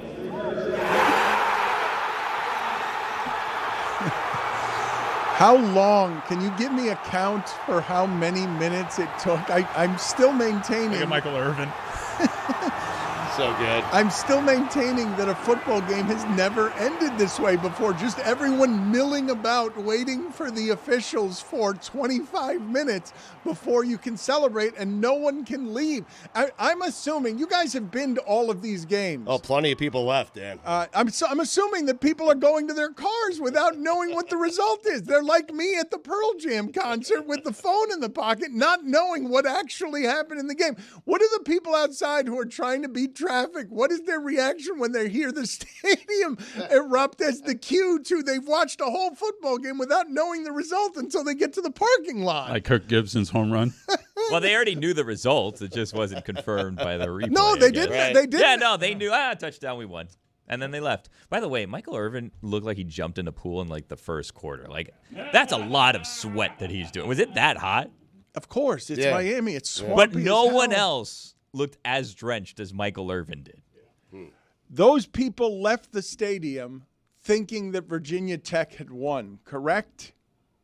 They left thinking that was a game-winning touchdown. The lights were doing the thing, and they left. They thought the game was over on a touchdown. But a So they game-winning turned touchdown would be Virginia Tech winning. Yeah, what Billy is saying is they turn their back after they see the Miami player run to midfield with a ball in his hand, and the lights go there, and they're like, okay, let's head to the car. That's what I meant. Meanwhile, 5 seconds later, the referee's throwing touchdown signals in the air and Virginia Tech's taking the field. In this scenario, we're already walking to our car. We're in the mezzanine level. There have to be people who are trying to beat traffic. That is something that happens all over South Florida. It happens at concerts. Do you guys often leave before the encore because you're... I left Game 6 of the NBA Finals. Ray Allen shot. I mean, you're talking to the wrong person You're here. trying to beat traffic. You're trying to beat everybody else, and you miss important and good things. No one has yet to tell me, though, how much time elapsed, the elapsed time between when you thought the game ended, in real time, when you thought it's a weird thing. You guys are basically telling me that people are milling about for about a quarter of football, the real time of about a quarter. There's a fifth quarter of football that you're just sitting around waiting for an officiating ruling. It felt like forever. It was like 20 legitimate minutes. It was a really long time. You could have told me that it was 4 minutes. You could have told me that it was a half hour. I had no real concept of time in that moment. Forever. Yeah, my heart had fallen out of my ass at that point. But this is what the reason that I want to examine this is because you specifically being in a special purgatory where you care so emotionally about this team and you're just in a stew of both rage and what is coming my way. Is America about to delight in the way that I have lost this football game because I'm going to get jobbed by an officiating call? Right. And I trust me, it would have been many times worse. In my box, I have the feeds, but I don't hear the broadcasters. I went home after that game. By the way, wonderful day to shut down the 826. Just masterful planning by our community leaders. The main road out of there. Let's just close it down after a game. 826 guy, not the turnpike. Huh? I try to do both, but they try to direct you one way. You're stuck with it. Yeah. Go and vote. Yeah, but I watched the game on the key no plays. One's gonna fix the 826. I hate to tell you guys. Whoever's lying to you, telling you that if you vote for them, they're going to fix the 826, it's impossible. They've been trying to fix that for about 25 years, maybe even 30. I watched the end of the broadcast when I finally got back home. Like I got home at like close to 2 a.m. Oh. That's how late I was out in traffic. And I saw the broadcast and I was like, thank God I didn't have the sound here, because if I were watching that broadcast, and it honestly like established a narrative because he was hammering. You can't overturn this call on the field. Not a moment was spent on the call on the field was wrong. It's just, well, it's all ambiguous and it's a game of inches, so you got to go with what the ref said. I would have been so nervous if I were watching that game. Stugotz, that one is always fascinating to me. People vastly underestimate how much the broadcasters influence the way people watching react to that stuff. You said it was Andre Ware who was doing that. They can absolutely establish with indignance, for as much as we hate the broadcasters all the time and complain about the broadcasters, what you rarely see in that instance is a groundswell of people yelling at the broadcaster. The broadcaster influences more the people watching when he goes with whatever his or her opinion is, especially if it's indignant. The viewers are very willing to be followers in that situation, and they don't know what to think sometimes until the broadcaster tells them what to think. We've got one broadcaster who no one should listen to next. We're going to be joined by a fancy young lad, Christopher Whittingham. Very excited. It's presented by LinkedIn Jobs. Post your job for free at linkedin.com/prep. Terms and conditions apply. Chris Whittingham is a fancy lad. I and many people have admired what Jason Bateman, Will Arnett, and Sean Hayes have built with Smartless. It's legitimately one of the most popular podcasts in America, bigger than the Kelseys, bigger than Jon Stewart. They're building it into a legitimate empire. They have shows with Johnny Knoxville, Rex Chapman. They've got a big deal with SiriusXM. You can find us there, too. And now Smartless, Sirius, and Meadowlark are partnering on a new show that's already one of the most popular sports podcasts in America. It's called Goalless. Like the sport. Goalless. It's a funny show about soccer, the Champions League specifically, Mondays and Thursdays, including Mike Ryan every Monday on the Sirius XM app and wherever you get your podcasts. It's hosted by the massively popular British comedian Russell Howard and this guy, Chris Whittingham. So look at him. Look at that big smile. Yes. Whittingham, we're bringing you in because we want to get your thoughts here on the ending of the University of Miami Virginia Tech game. We want to understand what it is that you, as a professional, impartial broadcaster who doesn't like to bother Mike Ryan at all, what you thought of the end of that football game. Wait, when do I like to bother Mike Ryan? I don't like to bother him at all. I said who doesn't like to bother Mike Ryan at all. That's what I just said. Seems sarcastic. It felt like a jab. It felt like there is this implication that I do like to bother Mike There is Ryan. that whole hockey thing. I felt There it. is that whole hockey Oh, don't thing. get me started with that again. That's not aimed at you. It wasn't aimed at you. It was aimed at me. At Paul Maurice and Matthew Tkachuk. I don't like them. Those very much. losers. Mm-hmm. Right, exactly. Finally, common ground that we can agree on. Right. Yeah, it was. Did you guys not find that uproariously funny, the end of that Miami Hurricanes game? If you can separate yourself from the outcome, that was hilarious. that is as funny of an ending of a college football game as I've ever seen, even down to the manner in which the Miami Hurricanes acquired that lead. Cameron Ward is throwing to a receiver on the ground. He was on the ground, and somehow he caught it. Shoveling pass, and then this play is absolutely ridiculous. And honestly, it's one of the few instances, and obviously there was lots of refereeing talk. Mike likes to talk about the referees. A lot of Hurricanes fans like to talk about the referees. But this was one of the rare instances where common sense prevailed over what our eyes were seeing, which was, I don't think on video review you could overturn that. But common sense, I think all of us watching it, he didn't catch that. And you just stare at it over and over again, the mass of bodies, and you're just like, he didn't catch that. I can't see it from my own eyes, but I'm certain that I couldn't even identify who on Virginia Tech did catch it, even if indeed you thought it was a catch. I just thought the whole thing was hilarious. When does that ever happen? I don't think that ever is officiating what it's supposed to be, which is please be an arbiter of human judgment. I believe what they do is generally just stick to the rules as strictly as they possibly can, and common sense tends to get swallowed in that instance. And I would assume in this instance that you would have expected it to again get swallowed, because technically the call on the field should stand unless you're using common sense. Right, which is exactly what, as you said, the referees did there. And also, not to drift off into conspiracy land, but when you're staring at it for 6 minutes, you have to imagine part of the calculus will be, well, hang on a second. Virginia Tech has already lost to Rutgers and Vanderbilt. Miami is probably the ACC's lone hope of getting into the college football playoff. That's wrong. If you're going to err one way, you're going to err on the side of the team that can make the college football playoff. And so normally Miami appears to be on the wrong end of, as Joe Zagacki would say on the radio, Greensboro conspiracies. But now I guess this is maybe the one time that it probably does go in their favor. Don't you dare disrespect Rutgers and Vanderbilt again. Wow. Those are good teams. They're okay teams. Are they? Rutgers is going. Okay, Rutgers. You started it okay. Rutgers is Miami's Miami's last. last. Drifted to okay very quickly. She got carried away with Vandy. Rutgers, Vandy could be 4-0. They're like a couple plays away from 4-0. They're not. They are. Diego Pavia is really good, and bike. Rutgers is the last team to have beaten Miami, and they will most likely make it to a bowl game this year. And they beat Washington in a great game on Saturday. So you got to put some respect on Rutgers. They are back. That's the birthplace of college football. I love Stugotz arguing about Vandy having not watched a Vandy game. Why would I? Knowing nothing about any Vandy, never, not not ever having watched a Vandy game. Not just this real year. Vandy expert over there. You didn't watch any of the games. I'm not sitting here making any kinds of arguments with a great deal of verve about what I don't know. Yeah. Lucy, welcome. It's nice. Yeah. It's nice to see you. The University of Miami. Do you disagree with anything that Whittingham had to say there? I walked in late. I didn't hear anything. I just heard him disrespect Rutgers and Vanderbilt, and that made me really, really angry. Your University of Miami, Virginia Tech opinion at the end of that game? It was the right call. Like, I don't know what happened. You couldn't tell. Nothing was clear.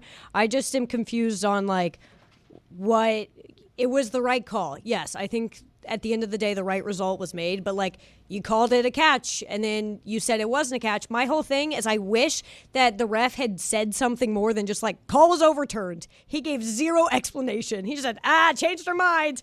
And then that was it. And we were like – and then Okay? Like, what else? That's an excellent point. The ACC put out a statement, and they clarified what happened there was a loose ball that was touched by a player that was out of bounds, which makes the entire play dead. That would have been a great explanation there. But at that point, the story and the social media banter has just gotten all out of control. When you put out a statement, though, that's going too far. Like, to try to explain yourself, just scoreboard, that's it, game's over, move on. It's never good when you're reminded Al Riveron's in charge of everything. I mean, officials don't need to make a statement about a call. It's absurd. And it's also not even the social media banter. It's the reactions of the two teams. Because Miami had already celebrated with flickering lights, which, by the way, let's ban flickering lights in any form of celebration. Yes! It doesn't help. Yes! Doesn't help anyone. The television cameras can't see a damn thing. We're trying to figure out what the hell is going on, and you're flickering the lights. Hey, we won! Let's flicker the lights. But then, so Miami has already celebrated the victory. And then the referee gets on the mic. I can only imagine how the stadium's collective hearts dropped when the referee gets on the mic and goes, "The ruling on the field is a touchdown." And you're going, huh? How did we get there? And then the Virginia Tech players and fans have spent a 6-minute long review thinking that they've won the game. So one way or another, the ACC explanation is not going to suffice for a group of people that think they have won a football game. We're talking so much about this call and not enough about how Brent Pry has no clue how to manage a game clock at all. That was some of the most atrocious coaching I have ever seen. Like, there was a point where I was like, I don't think he knows how much time is left. I genuinely don't think he has any idea what's on the clock. Like, absolutely bad. Because that game probably should have come down to a couple long shots for Virginia Tech to score, but he did such a bad job managing the clock that they were put in that position. So, doesn't really matter at the end of the day what the call was. Obviously, it went in Miami's favor, but, brother, you did a terrible job. Also, the weird fake field goal, Brent, you got to calm down, okay? It's just, we're up here. I need you down here. That was their moment to kill the game. It was their moment to kill the game. And on 4th and 3, with how they had effectively run the ball, especially that one pitch play, did the 9th time that pitch play out wide work? No one in the Miami defensive staff go, we should probably work on the pitch play. But either way, the fact that they went for the fake field goal instead of doing what they had done all game, which is run down Miami's throats. Do you know how bad you have to be at coaching for Lucy to come in here and say that in a game that involved Mario Cristobal? That was the craziest part. All I thought was Mario's going to be like, this is good stuff. I'm writing this down. Oh, my God. I would have done the same thing. But, Dan, I mean, you have the number 20 behind you. You've been doing the show for 20 years. How many times have we seen that Miami Hurricanes performance? Outsized expectations going into a game, you're like, oh man, we're down 2 scores at home to 2-2 Virginia Tech. I mean, that's happened so many times. And to Cristobal's credit, he did say after the game, we've lost that game every time over 20 years, but the manner in which you won it does not exactly leave you convinced. I want to get back to what Stugotz is arguing on behalf of, though. He says that the officials shouldn't put out a statement or explanation of any kind. Stugotz just wants mass confusion and anarchy, and is saying it's absurd and asinine for the conference to explain what the ruling was. Sometimes too much information is exactly that. It's too much information. It makes you look guilty. I mean, when do referees come up and put out a statement? Every time that there's a controversial call. I don't want to hear it. In every league where money's gambled on games. And what I'm telling them to do is stop doing it. They have a job to do. It's a very difficult job. Make your calls and move on. Dan, you give too much information. It makes you look like you did something wrong. You're trying to prove the other side. Don't do it. You're the ref. You're on the field. You made the call. Move on. This is funny coming from Stugotz, known liar, who loves to give extra details on things so you think he's And I'm not telling you, lying. It's got me into trouble. I mean, you need to stop. That's it. Just stop trying to prove everything because, Dan, then one lie gets entangled into another lie and then into another lie. And then suddenly you start off trying to tell the truth, but eventually it becomes what it was to begin with, a lie. So you're saying that what you would prefer is just for them to go touchdown, no touchdown, walk off the field, no explanation. That's what you're arguing on behalf of. No statements. That's literally what they did, though. Yeah. That's what happened at the game. I am curious to get a broadcaster's perspective on this because you mentioned that how many times do you see a game end like this in college football?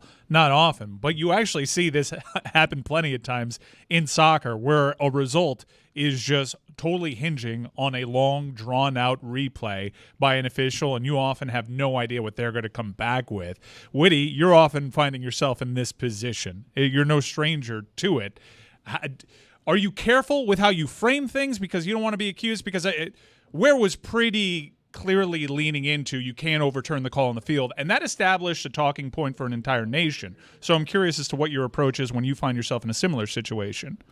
Yeah, obviously the analysts can feel free to say whatever they want, but I feel like my job is to, one, try and perceive what they're looking at. And because sometimes when you look at VAR decisions in soccer, you can be looking at offside, you can be looking at a foul, you can be looking at a penalty, whatever you're looking at, it could potentially completely swing. And so I am trying to, when I'm in those instances, present every version of events, including the least likely and often the decision.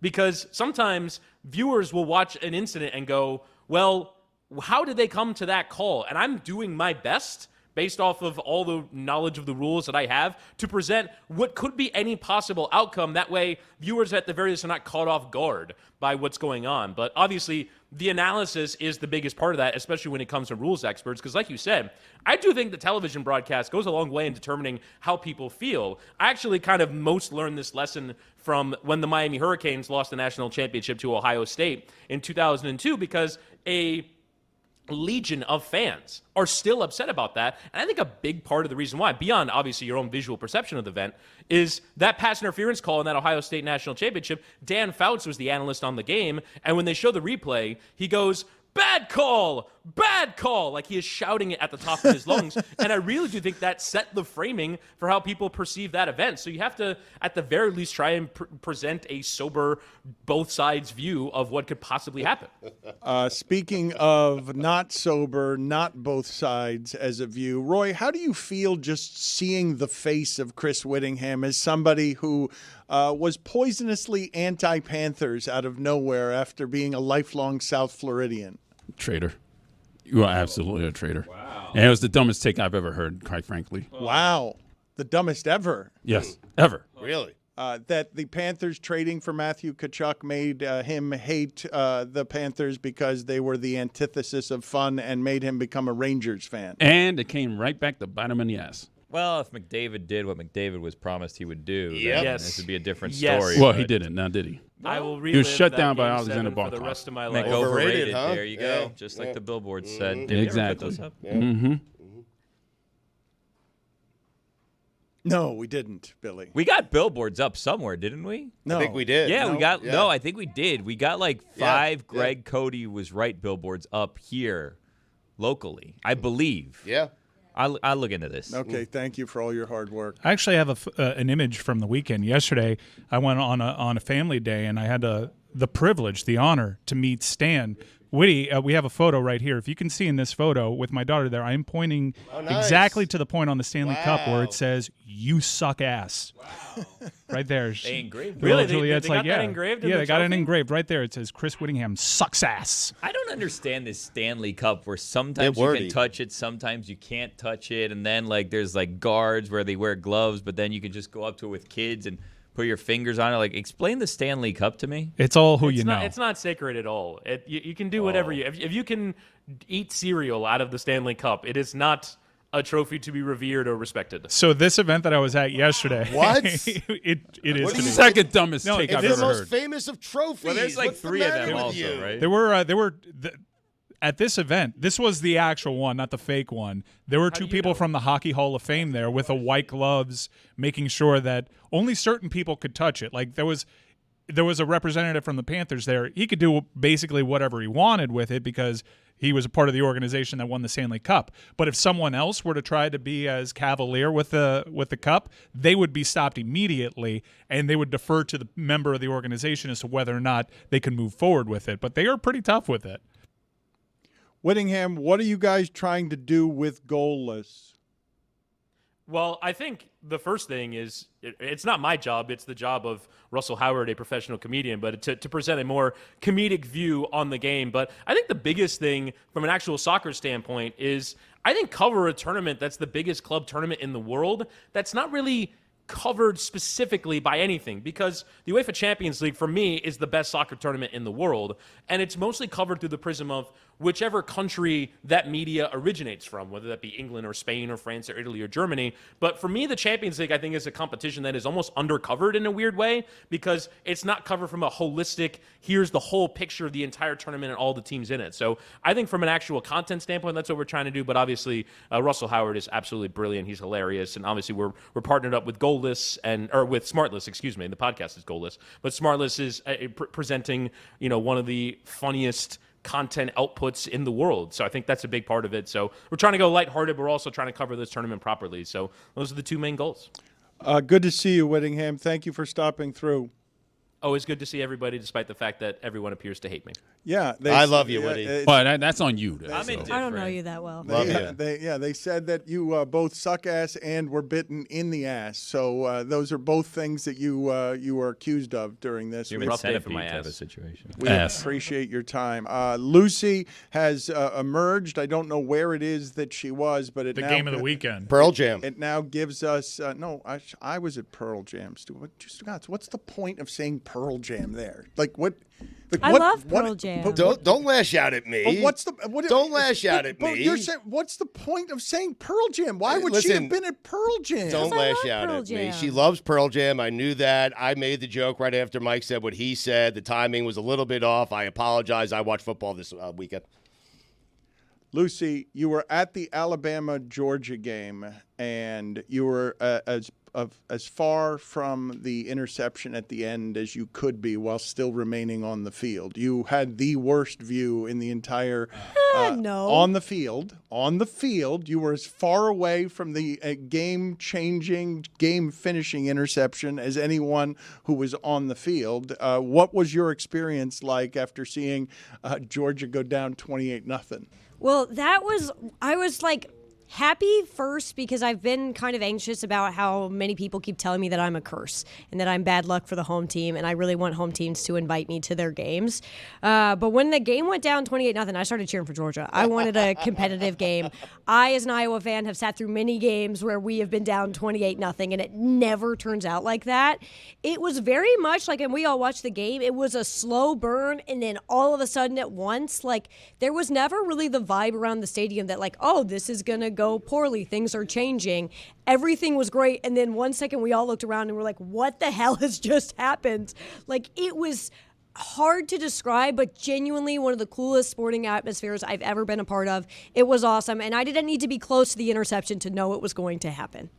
Why is that? How is it that you knew that was going to happen? Everywhere you go, the home team loses. I knew it was going to happen because, like, Carson Beck was two completely different quarterbacks in this game. Like, the first half and the second half were completely different, but there was just something about, like, how Alabama's defense did in the first half, like, just the weird vibes of Georgia where, like, if that game had been played in Athens and gone that exact same way, Georgia would have won. But it was in Tuscaloosa. I just had this, like, inkling, like, Carson Beck is going to end this game on a pick, and that's exactly what happened.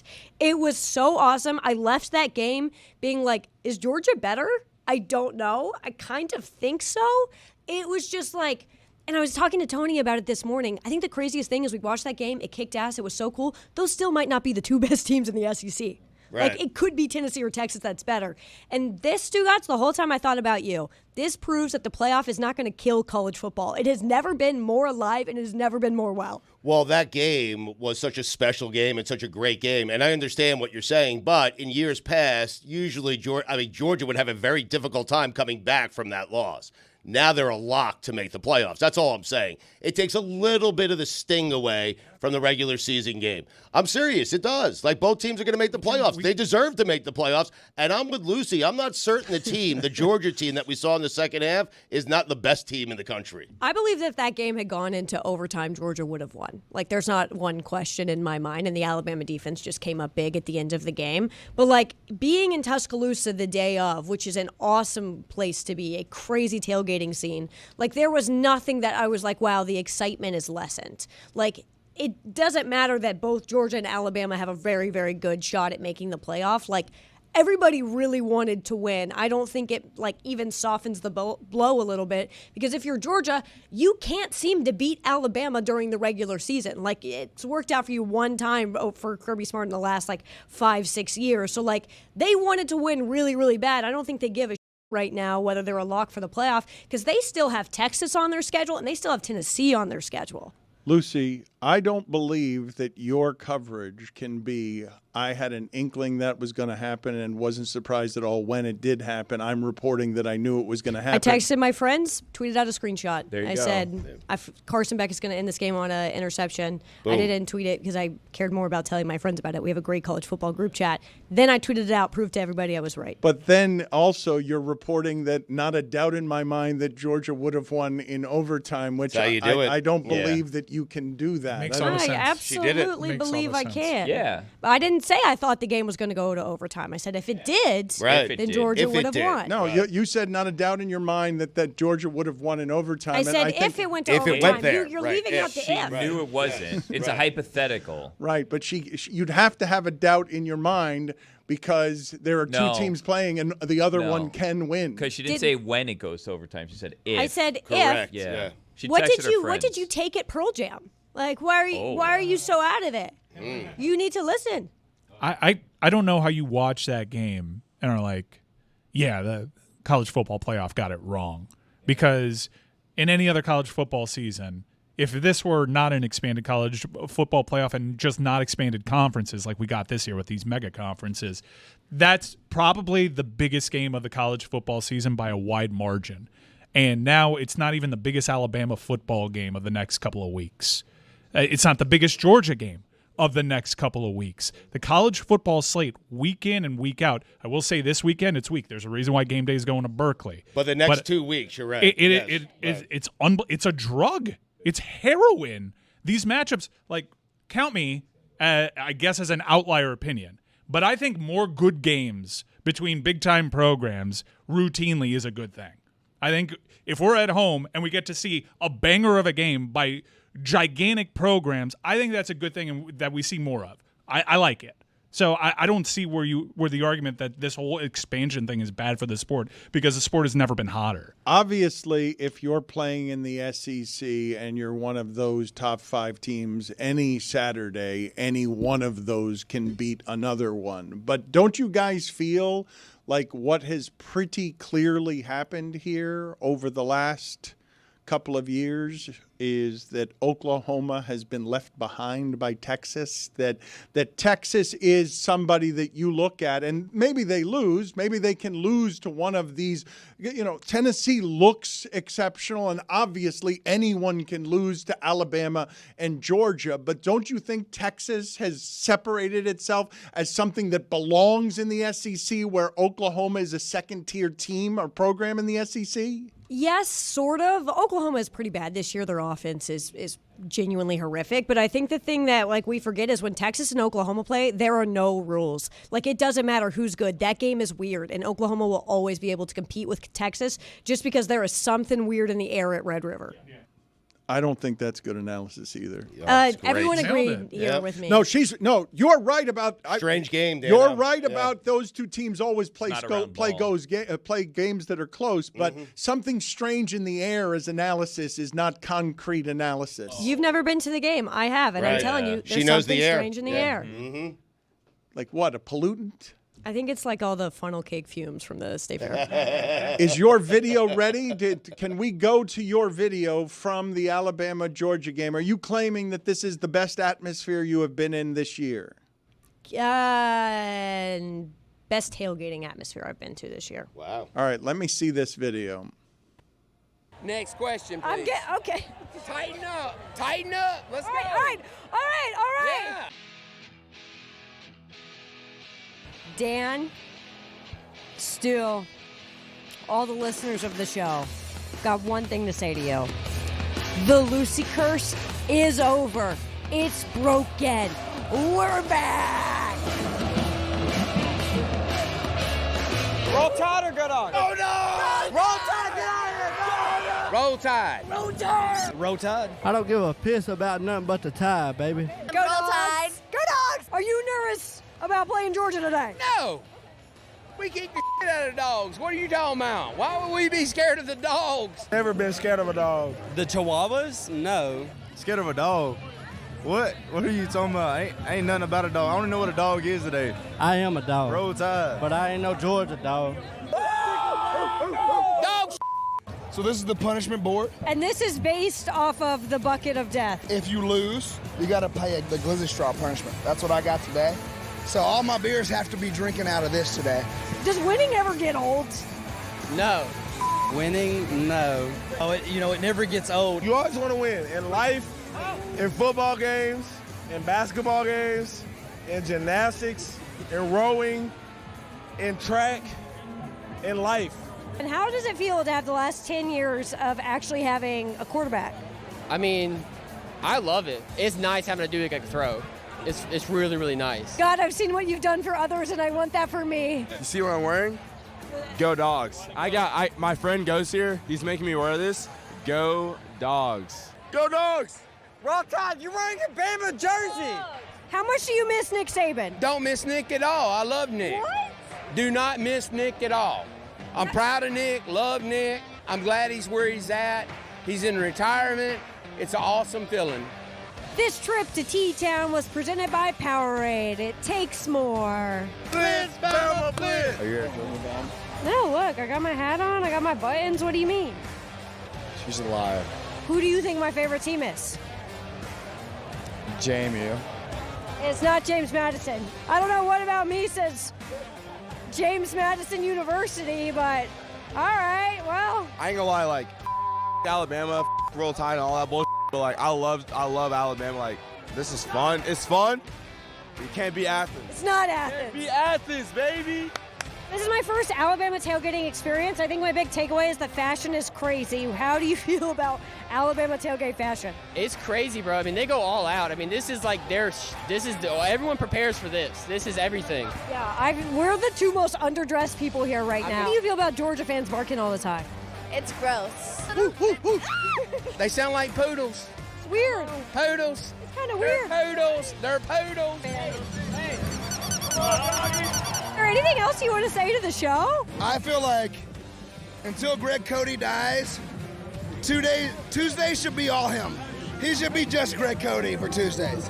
Greg Cody Tuesdays until he passes away. I'm a big fan. Big fan. I love Dan. Love Stugotz. Big Stugotz guy. Awesome. Great.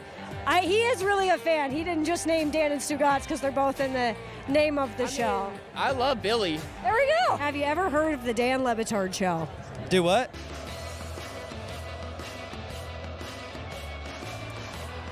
And Jeremy wanted us to go to UCF, Colorado. He has been tweeting at me for weeks to get me to go to UCF, Colorado instead of Bama, Georgia, which we were told was going to be the game of the year so far. And guess what? It was. Are you drunk? This was so awesome. Life is worth living. No. College football rules. Drunk on Thank life. you for letting me get to do this. I feel great. I feel awesome. I don't even care that I was stuck in the airport for like 15 hours. And none of this would be possible without our friends at Game Time who hooked us up with great seats to watch the best game of the year so far. Download the Game Time app and use code Lucy for $20 off your first purchase. Terms apply. Roll Tide. Stugotz, a couple of basketball stories from the weekend that I thought were interesting. This Karl Anthony Towns trade has not gone through yet to the Knicks, correct? The one that Shams was reporting. Officially, it has not gone through. Correct. Julius Randle and what did I call DiVincenzo? Did I call him the Italian kid from Ohio? The Italian DiVincenzo. That is a trade that makes the Knicks immediately better and is confusing to me. Even though I understand from the perspective of the Timberwolves, it's confusing to me that you would make your team worse to save money when you just had what might be considered the best Timberwolves team we've ever seen. And when Karl Anthony Towns and Rudy Gobert played together last year, that team was great. Right. And you've made yourself worse. Like, that's not up for debate. Karl Anthony Towns, whether you like him or not, or whether you think he's worthy of being a number one option, he's clearly the best player in this trade.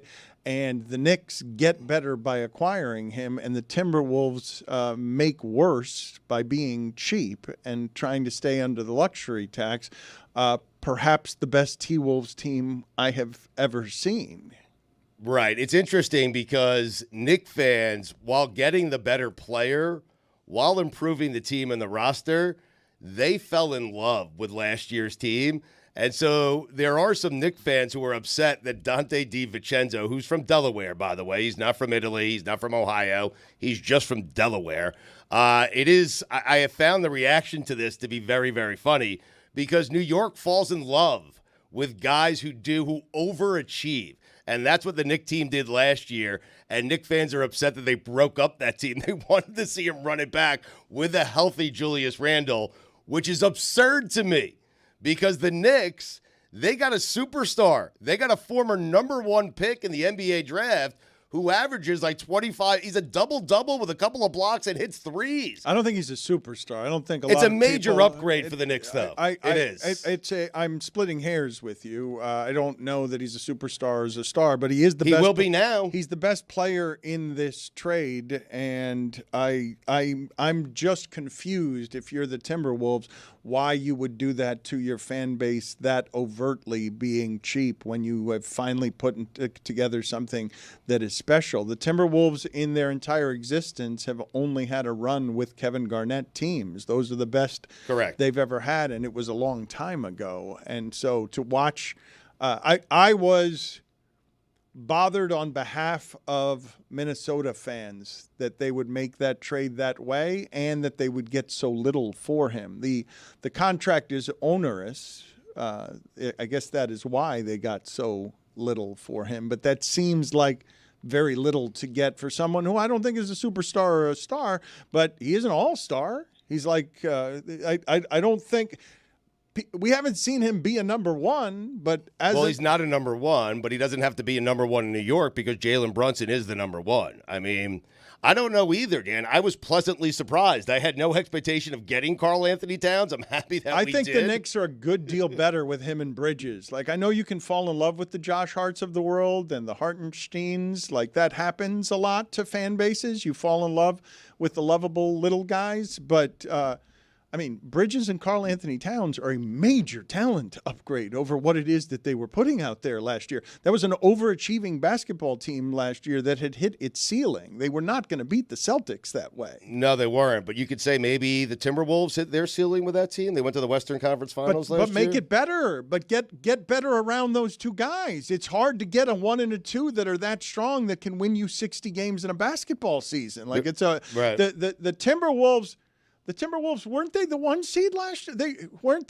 I believe they were, Dan, yeah. And they end up losing because Dallas upsets them, but it was a young team. Like, you've got to give a team like that a little bit of time to mature. Karl Anthony Towns is still a young player. Yes. It's interesting also because Dante DiVincenzo was reportedly upset with a reduced role this year. Because they're going to play Bridges. Well, because they got Bridges, which is so funny because that's what happens to these guys and their ego when they do it in the Mecca, when they do it in New York. DiVincenzo, he gave Knick fans one of the all-time great seasons. He did. Him along with Jalen Brunson, the rest of the guys from Villanova. It was an amazing season. The bar has been set so low that last year almost felt like a championship to Knick fans because we were so deep into the season. And now the guy he thinks he's a superstar. Dante DiVincenzo was not a superstar, and he's upset at a reduced role. And so the Knicks said, okay, enjoy your reduced role in Minnesota. Have fun with that. I mean, this is great. We're a better team today. The other basketball story that I thought was also a little bit weird. Jeff Passan is considered a front-runner, according to The Athletic, to replace Woj. Shams is also considered a favorite. That would make more sense. Adam Schefter briefly dallied with trying to be a basketball insider and played around with it, but doesn't have the kind of sources that you need to be a basketball insider. No. I love Jeff Passan as a person, as a writer, and as a reporter, but you have to build sources to have that kind of job over 30 and 20 years in a sport. Yes. I don't know how Jeff Passan would even do that job if you don't have basketball sources. Let's correct ourselves before the buzzards come in. They're already here. The T-Wolves were the 3rd seed in the West last year. It was Oklahoma City, then Denver. Okay. They were the 3 seed. No, thank you. But I know the last week of the season Right. they were playing for the one. They were playing for the 1 seed. I know Passan and Woj are very close. I don't know if Woj always imagined, hey, if I step down, this thing will go to Jeff Passan. I don't know how that works, because how is Passan going to gain all those relationships that Woj gained over 4 decades of or 3 decades of doing this? You're saying it's a passing of the torch? I think so, yes. Oh, come on. Again? He can't control that button. We can't allow him to control that button. Passing of the contacts.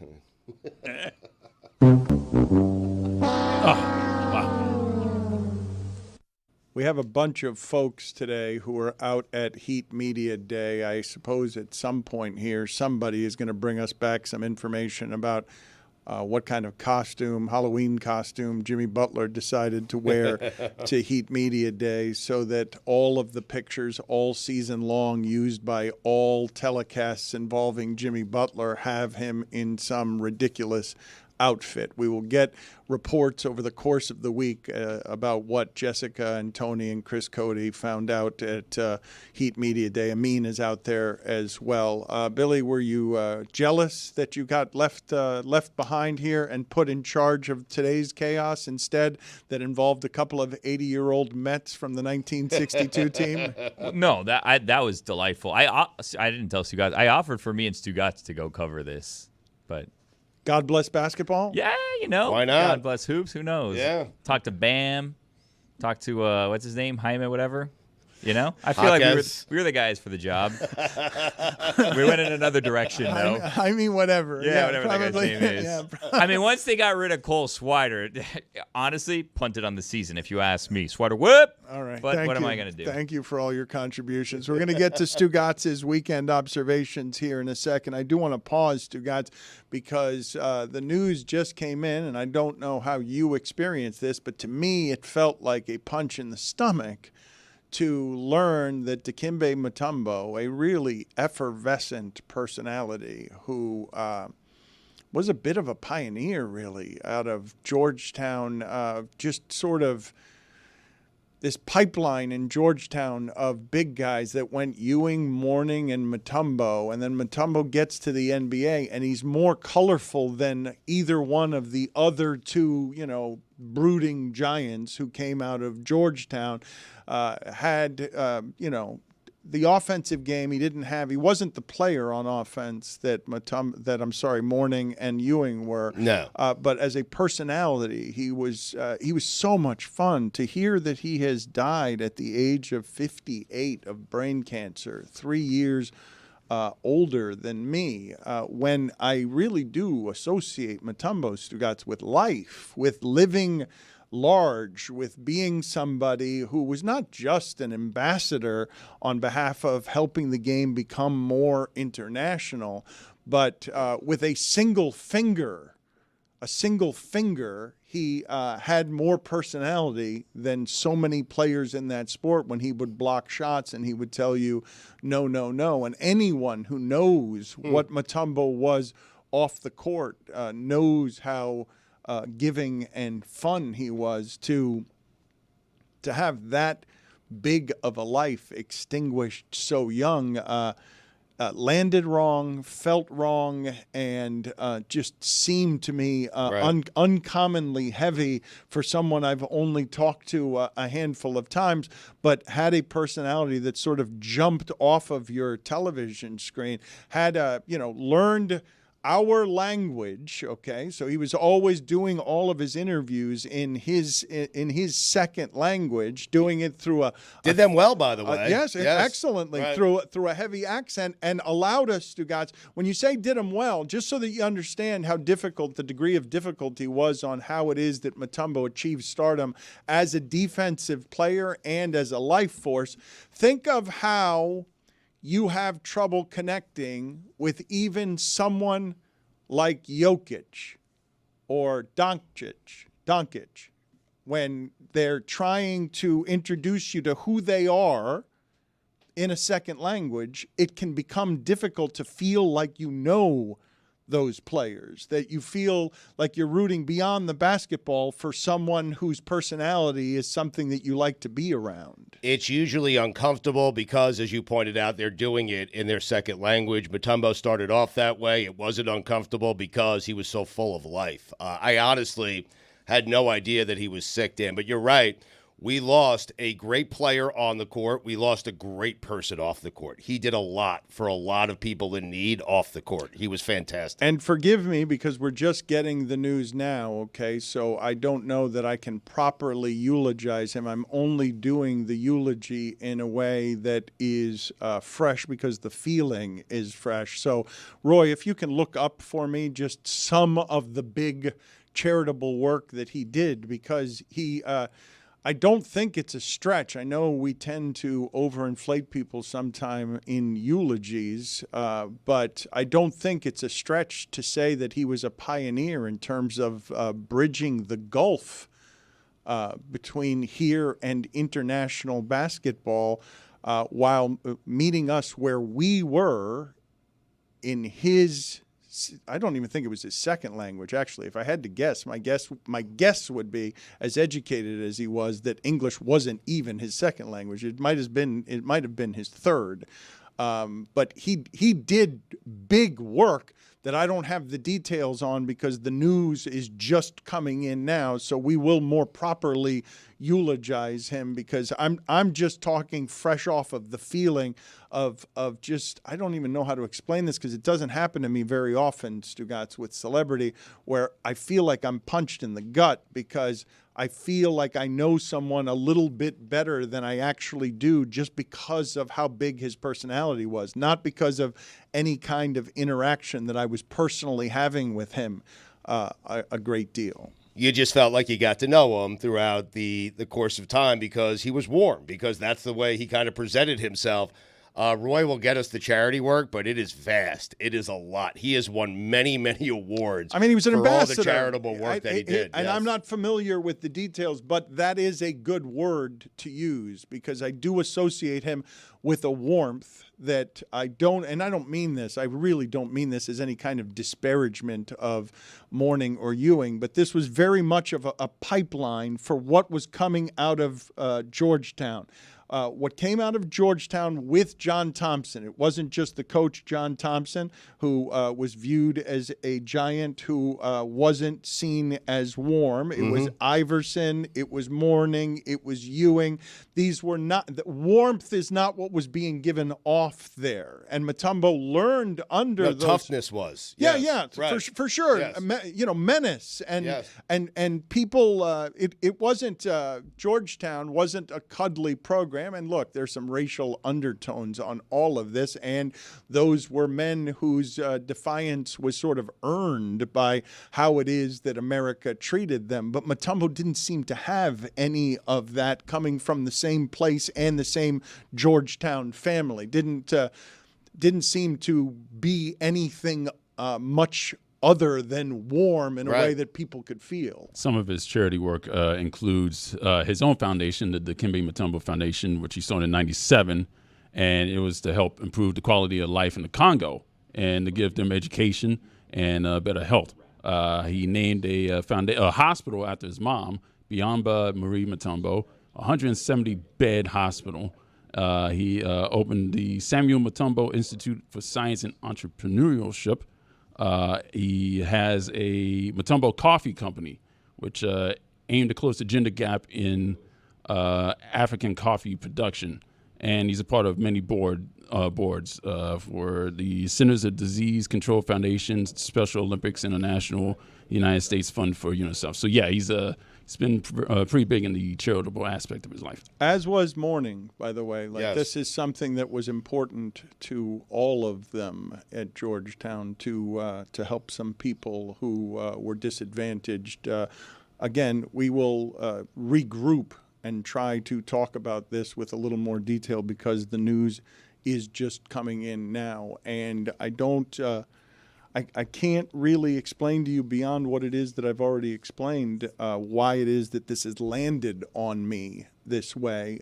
But it's because he was such a different personality. It's just an unusual story. Well, it's too soon. He was young, and it feels too soon, and he was very, very young, and I had no idea. I'm a bit shocked because I did not know he was dealing with brain cancer, and so this is it's a very sad day for a very amazing player and person, as Roy pointed out, all the charity work, Dan. But this is one of the great players, one of the great defensive players of all time in the NBA. And so we lost a great person and a great player today in Dikembe Mutombo. The upset that the Nuggets pulled over the Supersonics, when you saw him in just an immense amount of joy near the free throw line while he's holding that basketball at the end of the series, that's what I'm going to take from it. There are two images that you associate with him, right? It's the wagging of the finger whenever he would block a shot, because Stugotz is right. He was one of the great defensive players of all time.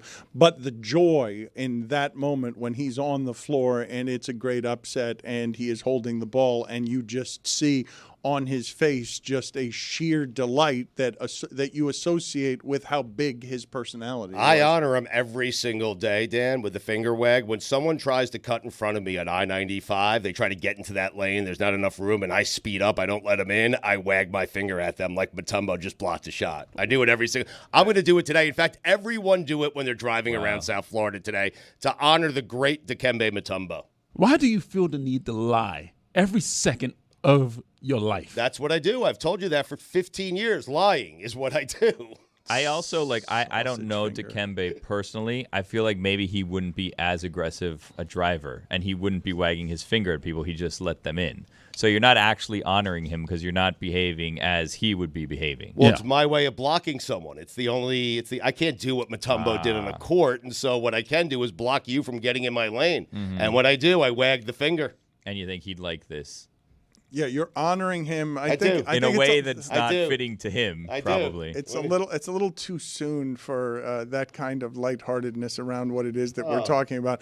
And you think you're honoring him by making South Florida traffic even worse and meaner than it already is, while we're talking about all his charitable efforts. He had, and I'm hoping that we play it for the club on Friday, one of the most interesting and emotional eulogies I've ever heard of anyone, which was why it's sad that Dikembe passed away, and it's because he's young and it's too soon, and he's young and it's too soon.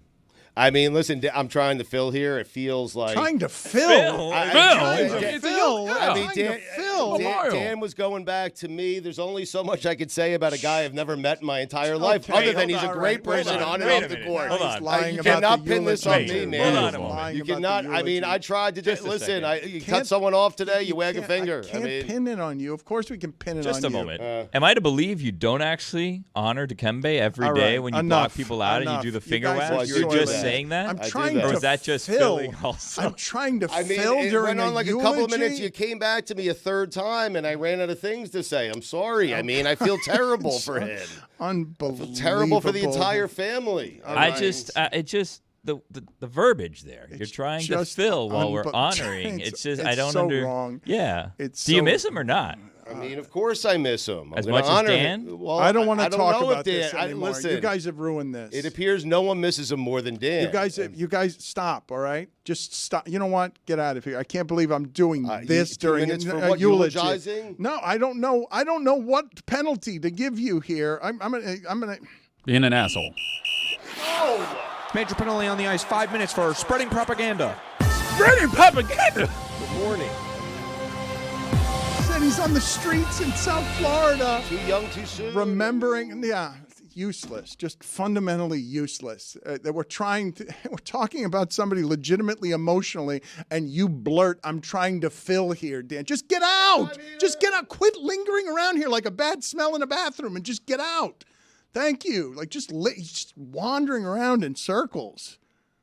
I wonder what Ros makes of all this. What do you think? What do you think she makes of all of this chaos here? Because it feels slightly disrespectful. Or maybe she hasn't gotten the word yet. We don't know. Okay, well, she was laughing about something, but I don't think it's what Stugotz was saying. Ros Gold-Onwude is our WNBA playoff correspondent. She's got a new show and social channels here at Meadowlark focused on women's sports. I encourage you to follow, at Good Follow Show on Instagram, TikTok, and YouTube. And forgive me, Ros, for being offline this weekend and missing the games, but I did see Spike Lee chirping at Kelsey Plum in Brooklyn on Sunday when the Liberty were up 10 on the Aces. So let's just, and welcome. I'm thankful for you being here. Let's show this to Ros so she could give us her opinion on what it is that's happening here. Because Spike Lee has gotten in the mix. He's always got good seats, and Kelsey's not afraid of anybody. No, not at all. I mean, first of all, oh my God, hi guys, this is my first time on your show. Hi. Nice to see you. So cool. Man. No, actually, this part of the game was what was sending me. Like, I think Spike found the perfect foil in Kelsey Plum, because she liked to talk her mess. Spike want to talk his mess. You know, like there's some players he could do that to and they just be quiet. But Kelsey gonna chirp right back. And you got to be careful about poking the bear and the Aces, because they love a chip. They love a us against the world. They're looking for any kind of edge. So that was really hilarious. I also do want to point out, though, Spike has been really influential on Sabrina Ionescu for the Liberty, who's been great in these playoffs. He was actually wearing her jersey at the game. And Sabrina loves the big lights. She likes when like the guard, when Barclays is big and loud and Spike's on the sidelines and it feels like New York City basketball. And she's been great in these playoffs and very efficient in getting to the rim. And I do think Spike has motivated her a little bit. Who do you regard as the league's best trash talkers? Like if you had to give a gold, silver, and bronze to don't mind going back and forth with anybody, who do you put on the top of the list? Kelsey's right up there in the Mount Rushmore. Like as far as young up and coming trash talkers, as far as OG legend trash talkers, GOAT trash talkers, we're gonna put Diana Taurasi right there. So I think I'm gonna give the gold to DT, you know, on some GOAT respectful. Then I'll say like the next up and comer, Big Mouth. And she'll say I'm a dog. Like she don't back down from nobody, is Kelsey Plum. So she and Spike, it was hilarious. And I expect maybe we'll see more on Tuesday. And then I'm gonna give so that was silver. I'll give a bronze to a team. I think the like rowdiest, talkiest, but definitely most physicalist team is the Connecticut Sun, and they all in your face and talking their mess. And probably it's like within there, probably Marina Mabrey, who's new, and maybe Dejanay, like because Dejanay's always strapping the seatbelt, Dejanay Carrington.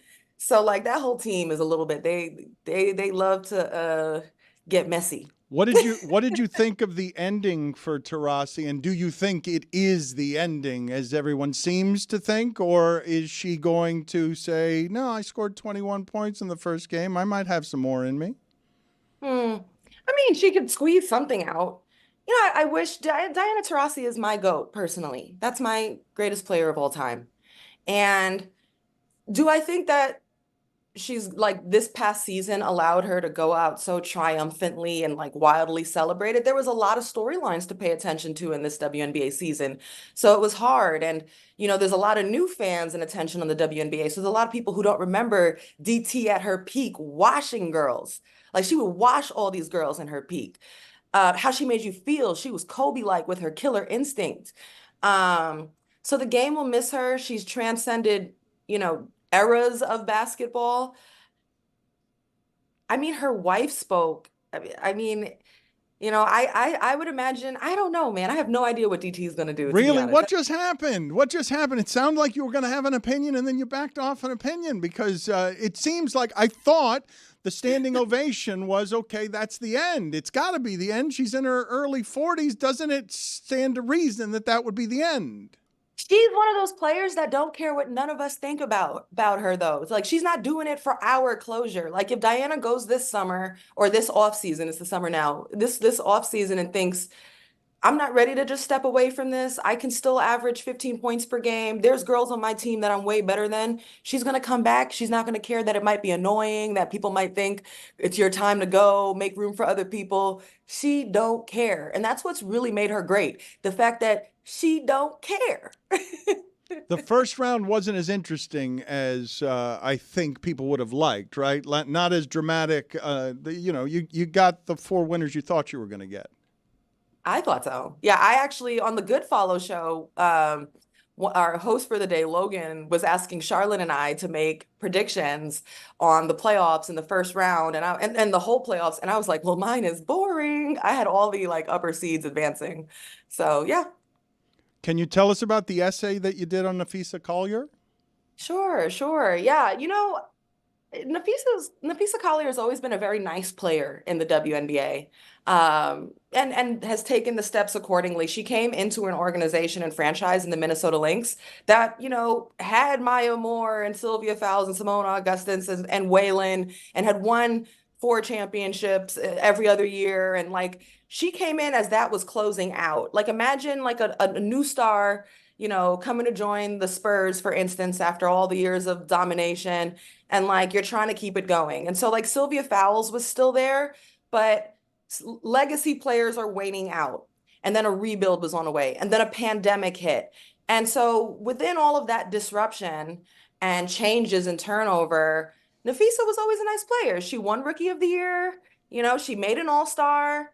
And then after that, she had a baby, and so she had her first child, Mila, her daughter. And so she missed almost an entire season right after that for maternity leave.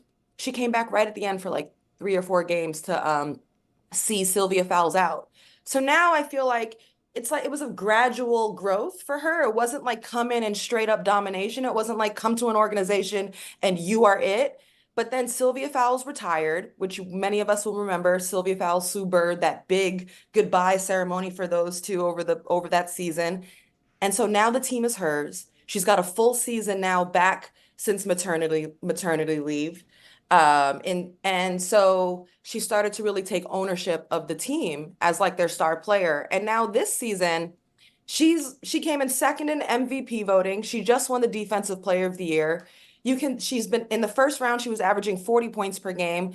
Why I called it a glow up, it's more than just her basketball. She's got the basketball elevating to another level. She's got motherhood, elevating to another level. This is another aspect of all that she is. And now she's got that mogul thing going where her and Breanna Stewart just launched the Unrivaled League. Everybody's eyes are on it. They pretty much are bringing in the top 30 players in the W. They got major venture capital backing for this new women's basketball league happening for 3 months in Miami starting January. And they're giving equity to the players. It's very much like her moment is right now. We're watching her arrival as mogul, as mother, as baller basketball player. And that happens over the course of a star's life, where they just really emerge. And I think this is one of those moments. There's all sorts of stuff around the NBA, WNBA, that has some cultural sparks in it. So the crowd in Indiana during the first round, where there was some racist abuse, a fan mocking a player's eyelashes, this woman here wearing a shirt that says "ban nails" while wearing Edward Scissorhands, MAGA hats in the crowd. I want to play you some video of Caitlin Clark responding to all of this with a preface from what our friend Jamel Hill wrote on Twitter, quote, "Caitlin Clark didn't ask for any of this, and attaching her character to the ugly behavior of some of the people who call themselves her fans. They aren't her fans, but people who have weaponized her to express their hatred of black and LGBTQ plus women is wildly unfair," end quote. Let's roll the video here. As one of the biggest stars in this league, what are your thoughts on the things not only your teammates have to endure, but just the entire league? And obviously, you've spoken on this before, but just now that your coach and your GM are talking about it as well. Yeah, it's definitely upsetting. I don't think nobody in our league should be facing any sort of racism, hurtful, disrespectful, hateful comments and threats. those aren't fans, those are trolls, and it's a real disservice to the people in our league, the organization, the WNBA. But there are a lot of really good fans, whether they've been fans for 20 plus years or whether they're new fans in our league. I think continuing to uplift this league in a very positive light is the best thing that we can do, because be so tired of this if I were her already, and it's just sort of started. Your thoughts there? Well, I identified early in the season that I personally felt there were people who were not fans of the WNBA using the WNBA as a tool for division to further agendas on whatever side you're on. And, I think as far as Caitlin Clark, when asked, she has answered very clearly that she doesn't, support or believe in any hurtful, derogatory, discriminatory type comments to any group of people or persons. Has she been proactive about that? No. But upon being asked, she has stepped up to speak that way. I think Caitlin Clark is in a really interesting and tough situation where, one, she had a fantastic, terrific WNBA season, full stop.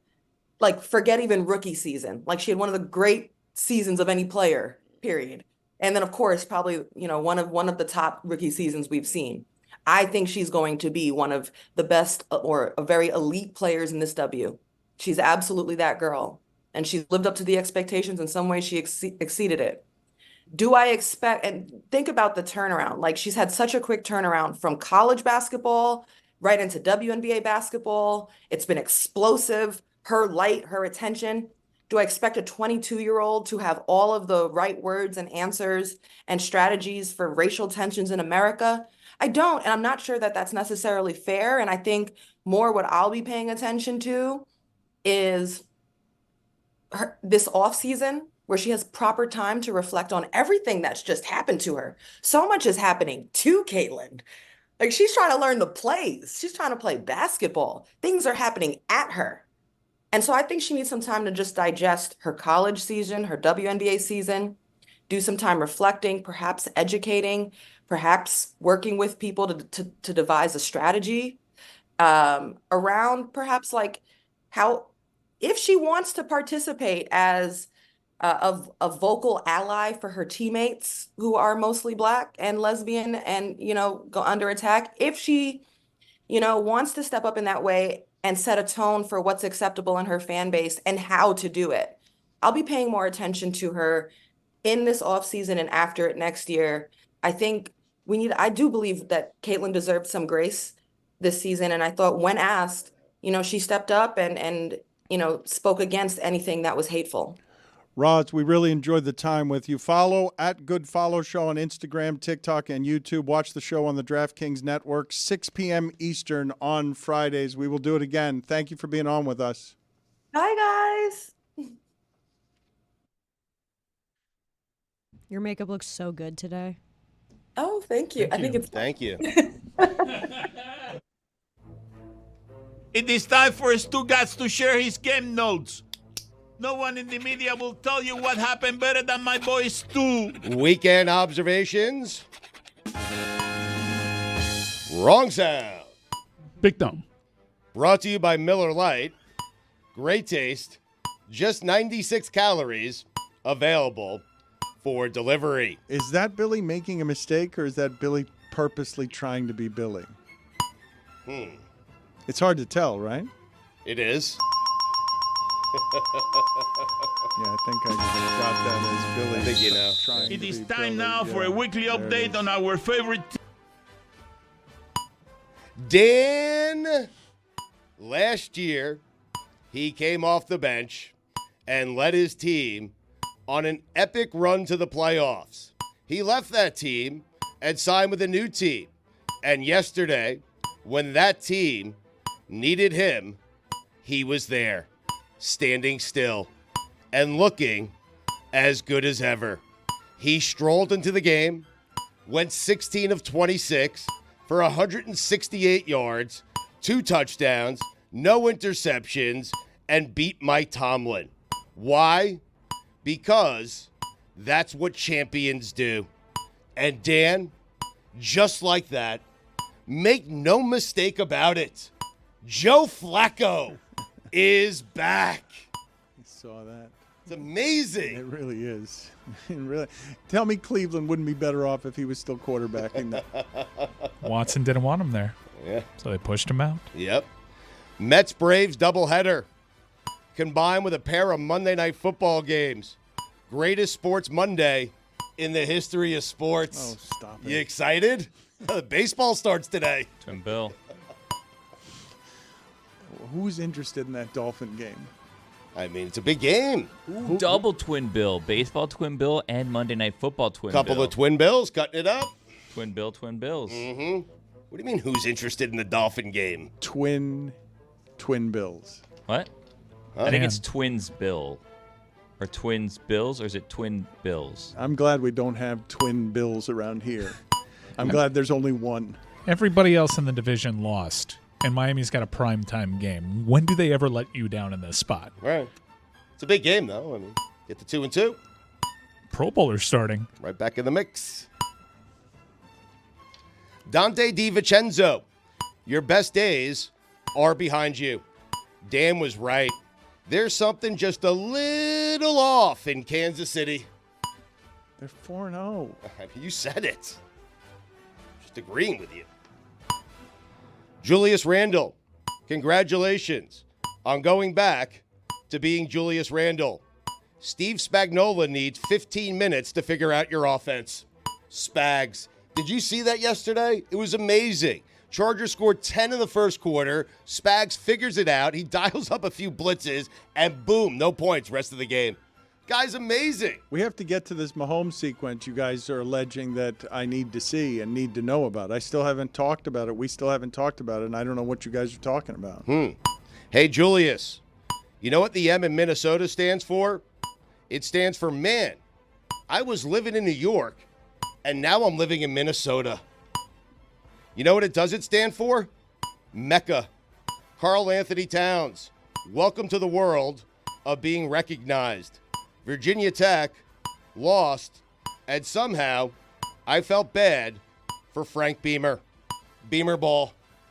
You think Karl Anthony Towns is anonymous, Yes. roaming the earth at 7 feet tall? You think he walks around and doesn't get recognized? I think there are certain places he can go and not be bothered, yes. As a 7-footer? Yes, but those days are behind him because now, Mecca. Okay. Yeah. I mean, it changes everything. I mean, he was a pretty important college basketball player. Did you feel bad for Frank Beamer? No. Why would I feel bad for Frank Whenever Beamer? they lose, I feel bad for him. I mean, it's Frank Beamer. Anyway. Cam Ward, some advice. Enough bullshit. Protect the football. You're welcome. He's sloppy with the football. He's too cute. I mean, that is the one criticism you can have of him. It's the only one. Too cute. No, he turns the ball over. He can be prone to turnovers. Mm-hmm. He's very confident. He is very confident. He called himself the best player in the nation. I mean, and he believes that. I believe that he believes that. If I'm going to have turnovers, I want it from a player who's got too much confidence about how good he is instead of the one who doesn't have enough, and that's why he's turning it over. Stash this away in the Something to Ponder file. Will J.J. McCarthy ever take a snap for the Minnesota Vikings? No need to discuss now. Just stash it away for a rainy day. Sam Darnold, man. All he needed was Justin Jefferson. It helps. And a bunch of Packer turnovers. And a That couple too. of missed Packer field goals as well. He needed a lot, actually, in that game. They You're were right. up 28-0 and came very close to coughing it Totally up. fair. But he's the MVP right now. No, he's not. What do you mean? Daniels is the MVP right now. 4 games in. I don't know. It's the most impressive start a I rookie quarterback get has it. ever had in terms of completing all of his passes. I get it. Sam Darnold's been ridiculous, though. I understand what you're saying. Jaden Daniels is great. Is it really the wild card if the Twins aren't getting bounced on a Wednesday? Mike Norvell should spell his last name with 4 L's. That guy. Did he turn down Alabama? Did Mike Norvell turn down Alabama? That was the word. Oh, my goodness. Georgia, do it against Alabama. I was told With the expanded playoffs, these games would feel like they didn't matter. Alabama and Georgia didn't get the message. You could expand the playoff to 64 teams, and Alabama and Georgia would still matter. Wait a minute. What happened? You told everyone that. Wow. What do you mean? It's almost like he doesn't write these. Alabama receiver Ryan Williams was born in 2007. Jesus Christ. Twitter is older than Ryan Williams. So is the iPhone. So are the first 3 Fast and Furious movies. Nick Saban hadn't coached a game at Alabama yet. Hank Aaron still had the home run record. He's young then, is what you're saying. 2007, Yeah, Dan. yeah, it's not very long ago. Joe Flacco, savvy. Our show is older than that. Oh, my God. There's no way Michael Irvin was on cocaine. Reckless. The thing we should be most concerned about from the Miami-Virginia Tech game is Michael Irvin. Has anyone heard from him? I sent him a text yesterday.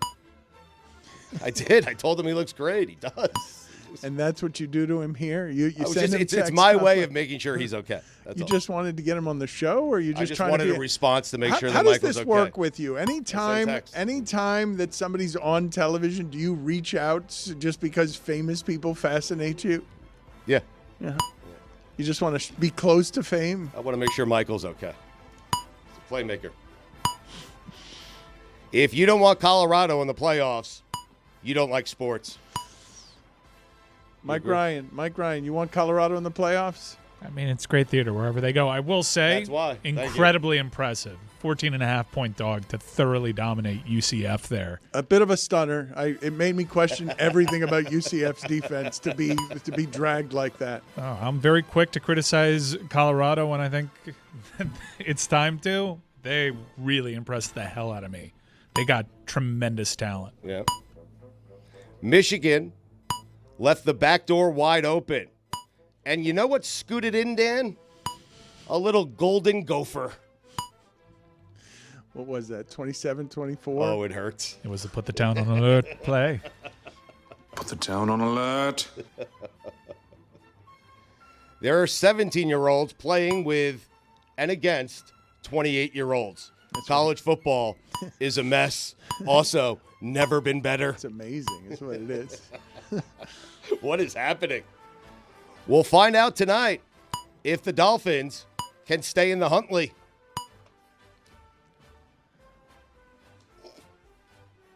Oh, come on. Deserved a better fate. The Packers are better without Jordan Love. You know, no one made a big deal about this contract.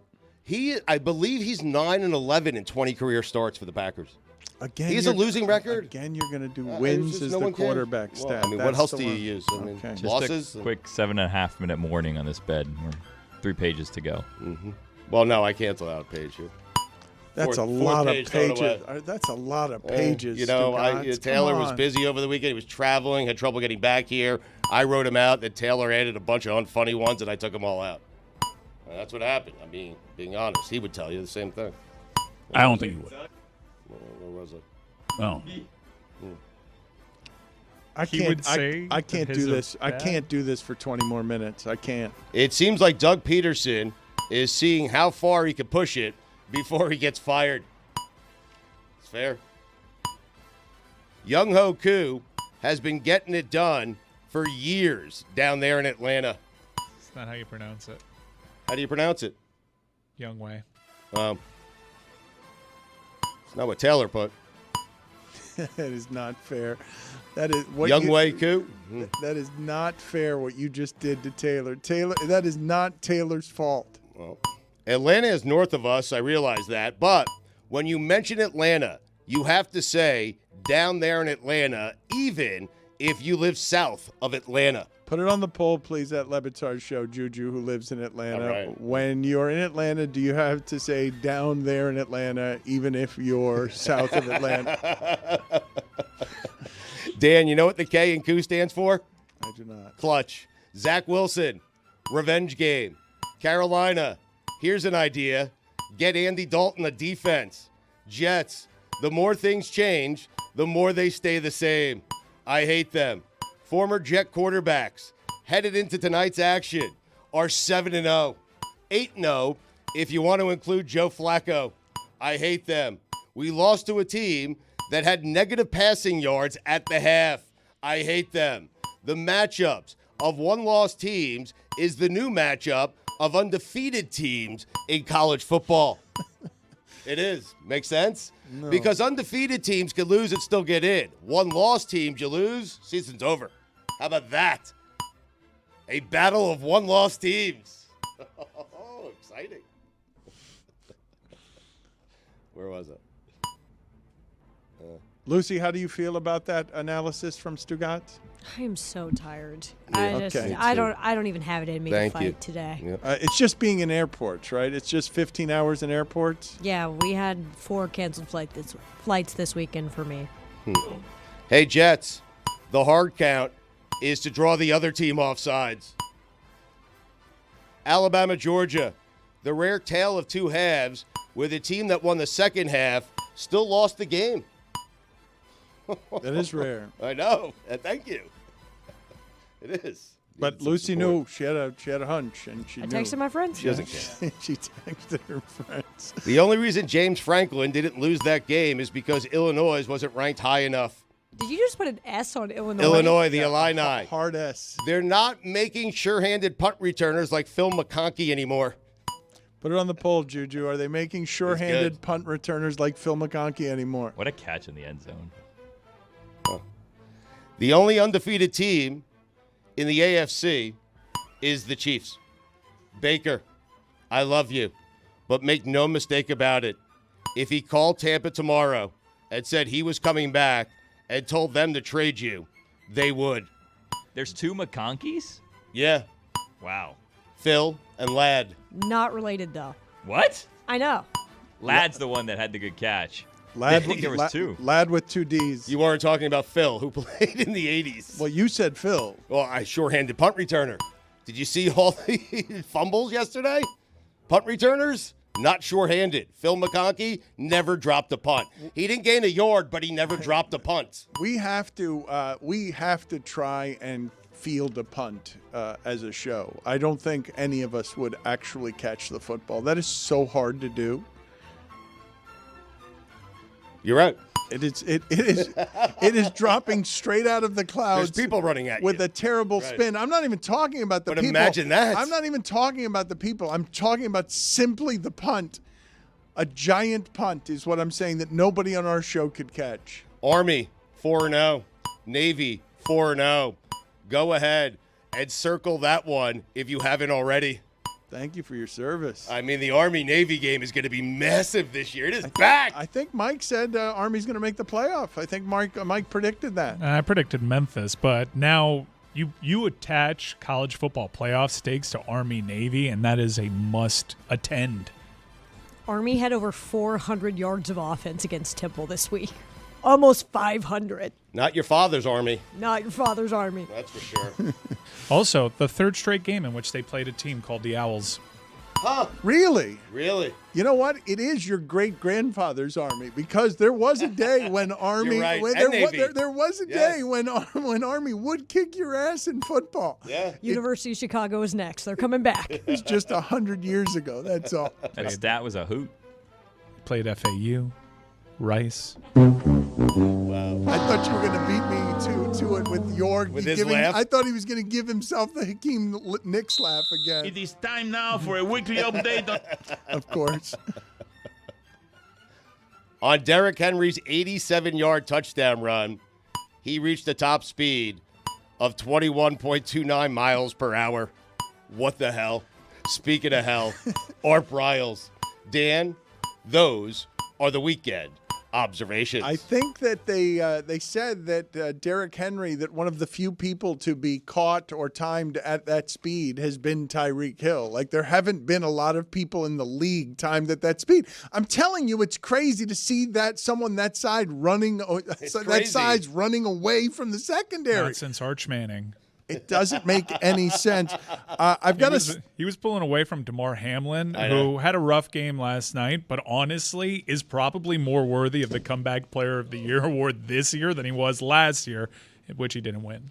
Can you give me the stat of the day music, please, Billy? Because I've got a stat of the day for you guys. As we mentioned, Joe Flacco and the idea that Anthony Richardson went down again with an injury, and the next thing you know, Mike Tomlin is losing for the first time this season. To Joe Flacco. Do me the favor, Billy, of finding the stat of the day music whenever it is that you can get around to it, please. Yeah, we'll get to it. He's getting to it. Yeah, I know. I'm waiting. I'm waiting for you to get to it at some point. Yeah, you can just play whatever you want, and I'll just give a stat of the day anyways. Get off my plane. Okay. You're good. Jimmy Butler, this is not the stat of the day. I will wait for Billy to see if he can find it. Jimmy Butler didn't show up at Media Day. Are people going to make a big deal out of that? Because we were all waiting for the costumes, which I can't imagine that Pat Riley likes very much. I have not asked Pat Riley about this, but I'm just assuming in general demeanor that that's not something that he loves. Jimmy Butler didn't show up, and they're saying travel issues. He apparently did finally get in town, but he's been delayed. He's going to arrive to the building later this afternoon, but that means his annual routine of dressing up for Media Day, we were all wondering what it would be, and so far it's he's dressed up as a DMP because he is not at Media Day. He was in Paris over the weekend in his fashion week, and he was at a PSG game, so they're saying travel issues. I'm sure Pat Riley loves that as well. White woman, white, white, white, white, white. Start of the day. There we go. Start of the switcheroo. Start of the day. Start of the day. It is the start of the day.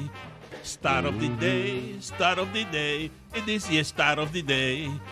Start of the day. Start of the day. It is the start of the day.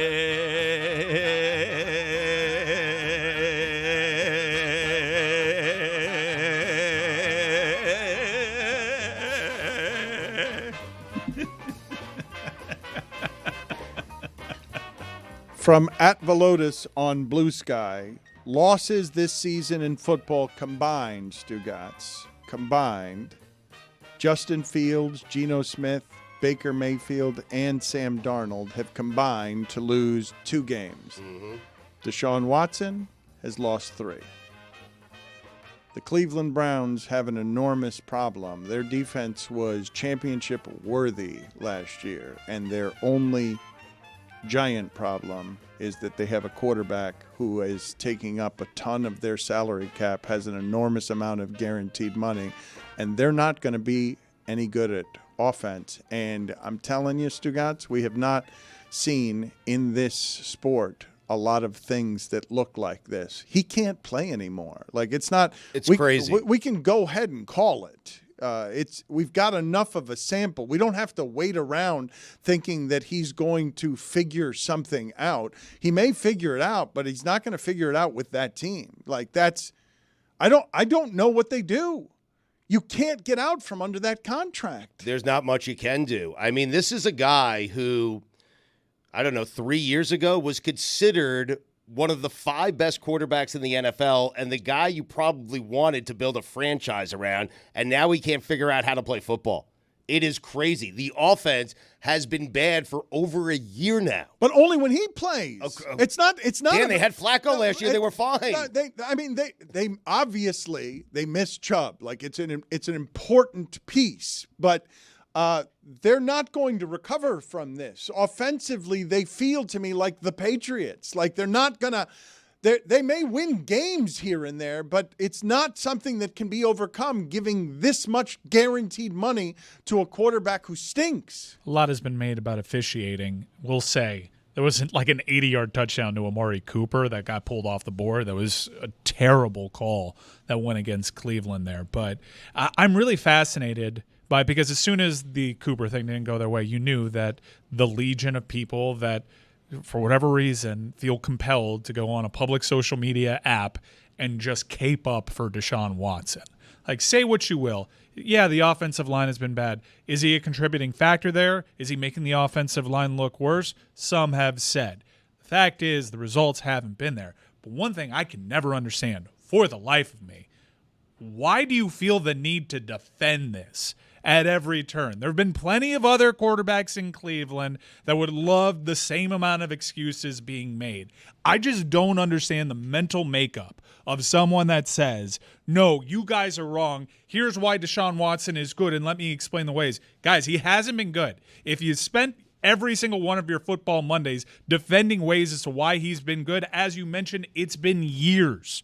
But if we isolate this and we put it out to public consumption, it'll be littered with comments of people that feel the need, with their avatar attached, to be like, stop being mean to Deshaun. Deshaun's not that bad. He's not the problem. What has he done to deserve this from you? He hasn't been good. Fact. Full stop. We haven't seen it. Once he starts being good, cape up for your guy. It's your team. I understand. I made a decision. I walked away from that team. You don't have to. But week in, week out, to be like, what am I going to do today? Defend Deshaun Watson. It's whack. I'm always saying around here, Stugotz, that I'm a bit baffled by the amount of coverage that the Cowboys get as something that hasn't been excellent for a long time. But I shouldn't be baffled because this isn't merit-based. The numbers that the Amazon game did on Cowboys-Giants, a bad football game, 20-15, but a game that the Cowboys needed. It's the most streamed football game, regular season football game ever. 16 million people watch that football game. And I do believe that very soon what's going to end up being collectively bargained as all the streaming services make their way into sports is there's going to be football on every night.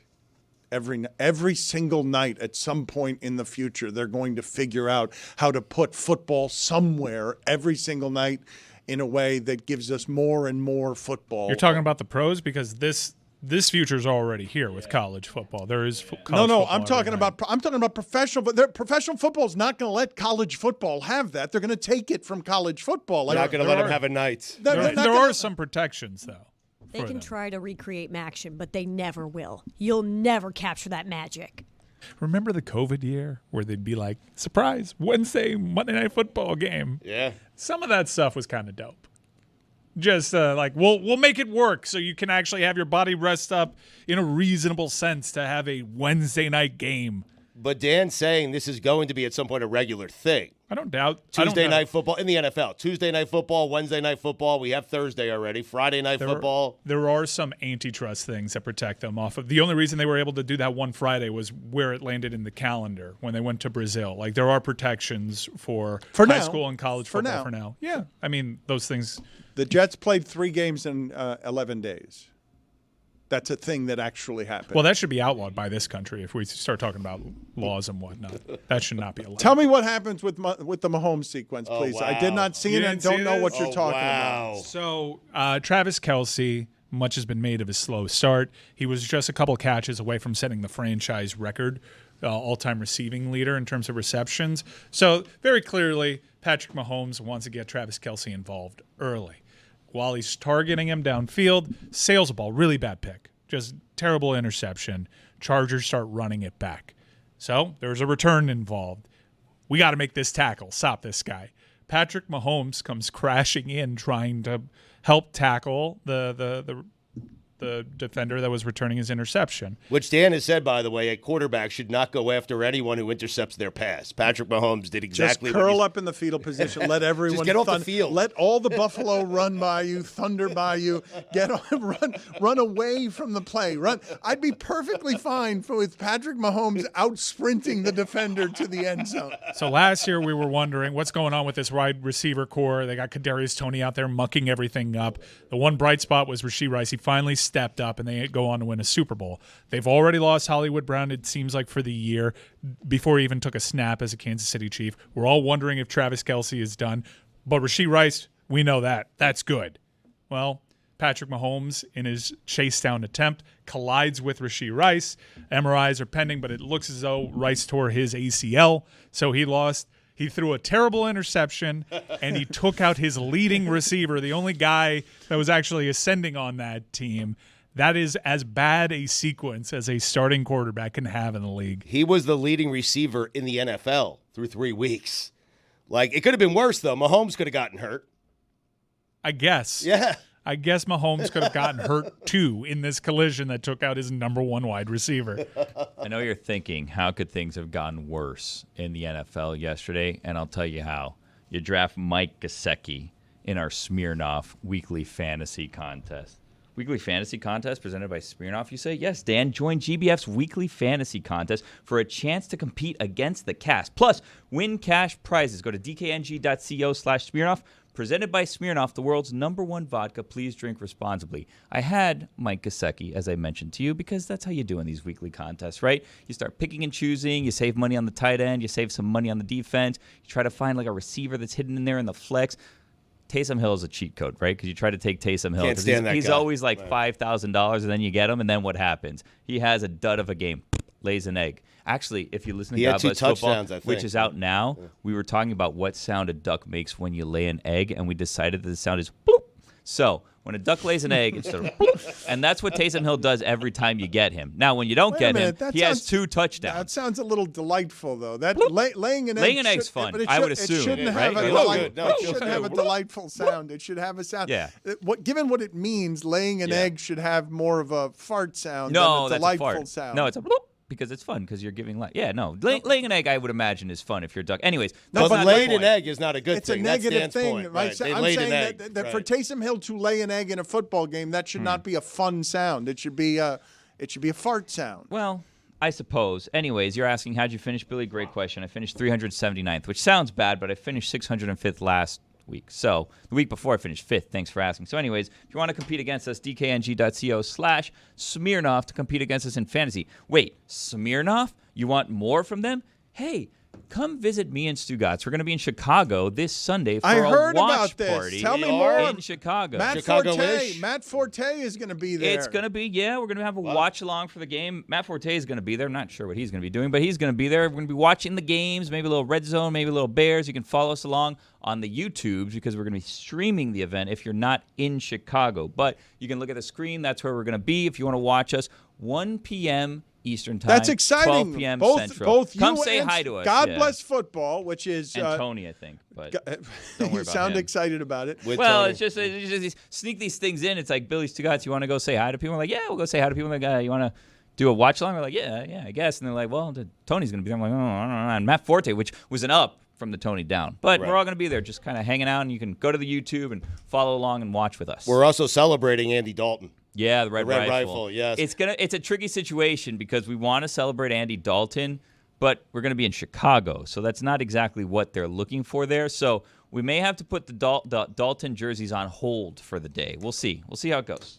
But that's exciting. You haven't done very much of that. It'll be God bless football. All of a sudden, it's not just Lucy who gets to keep all of the weekends to herself. Now Billy and Stugotz want some of the weekends. It doesn't Lookout weekend. You know what I mean? Lucy seems to be defeated by the weekend. She's got no gas in the tank. She's been just dead for the last 45 minutes. Wow. Thank you. Rest in peace. Thanks for that. That makes me feel real good. Well, you don't feel good. You clearly and obviously don't feel good. Not anymore. You just told me I was dead. You're like that guy who killed off Greg Cody in our interview for no reason. He's just trying to fill.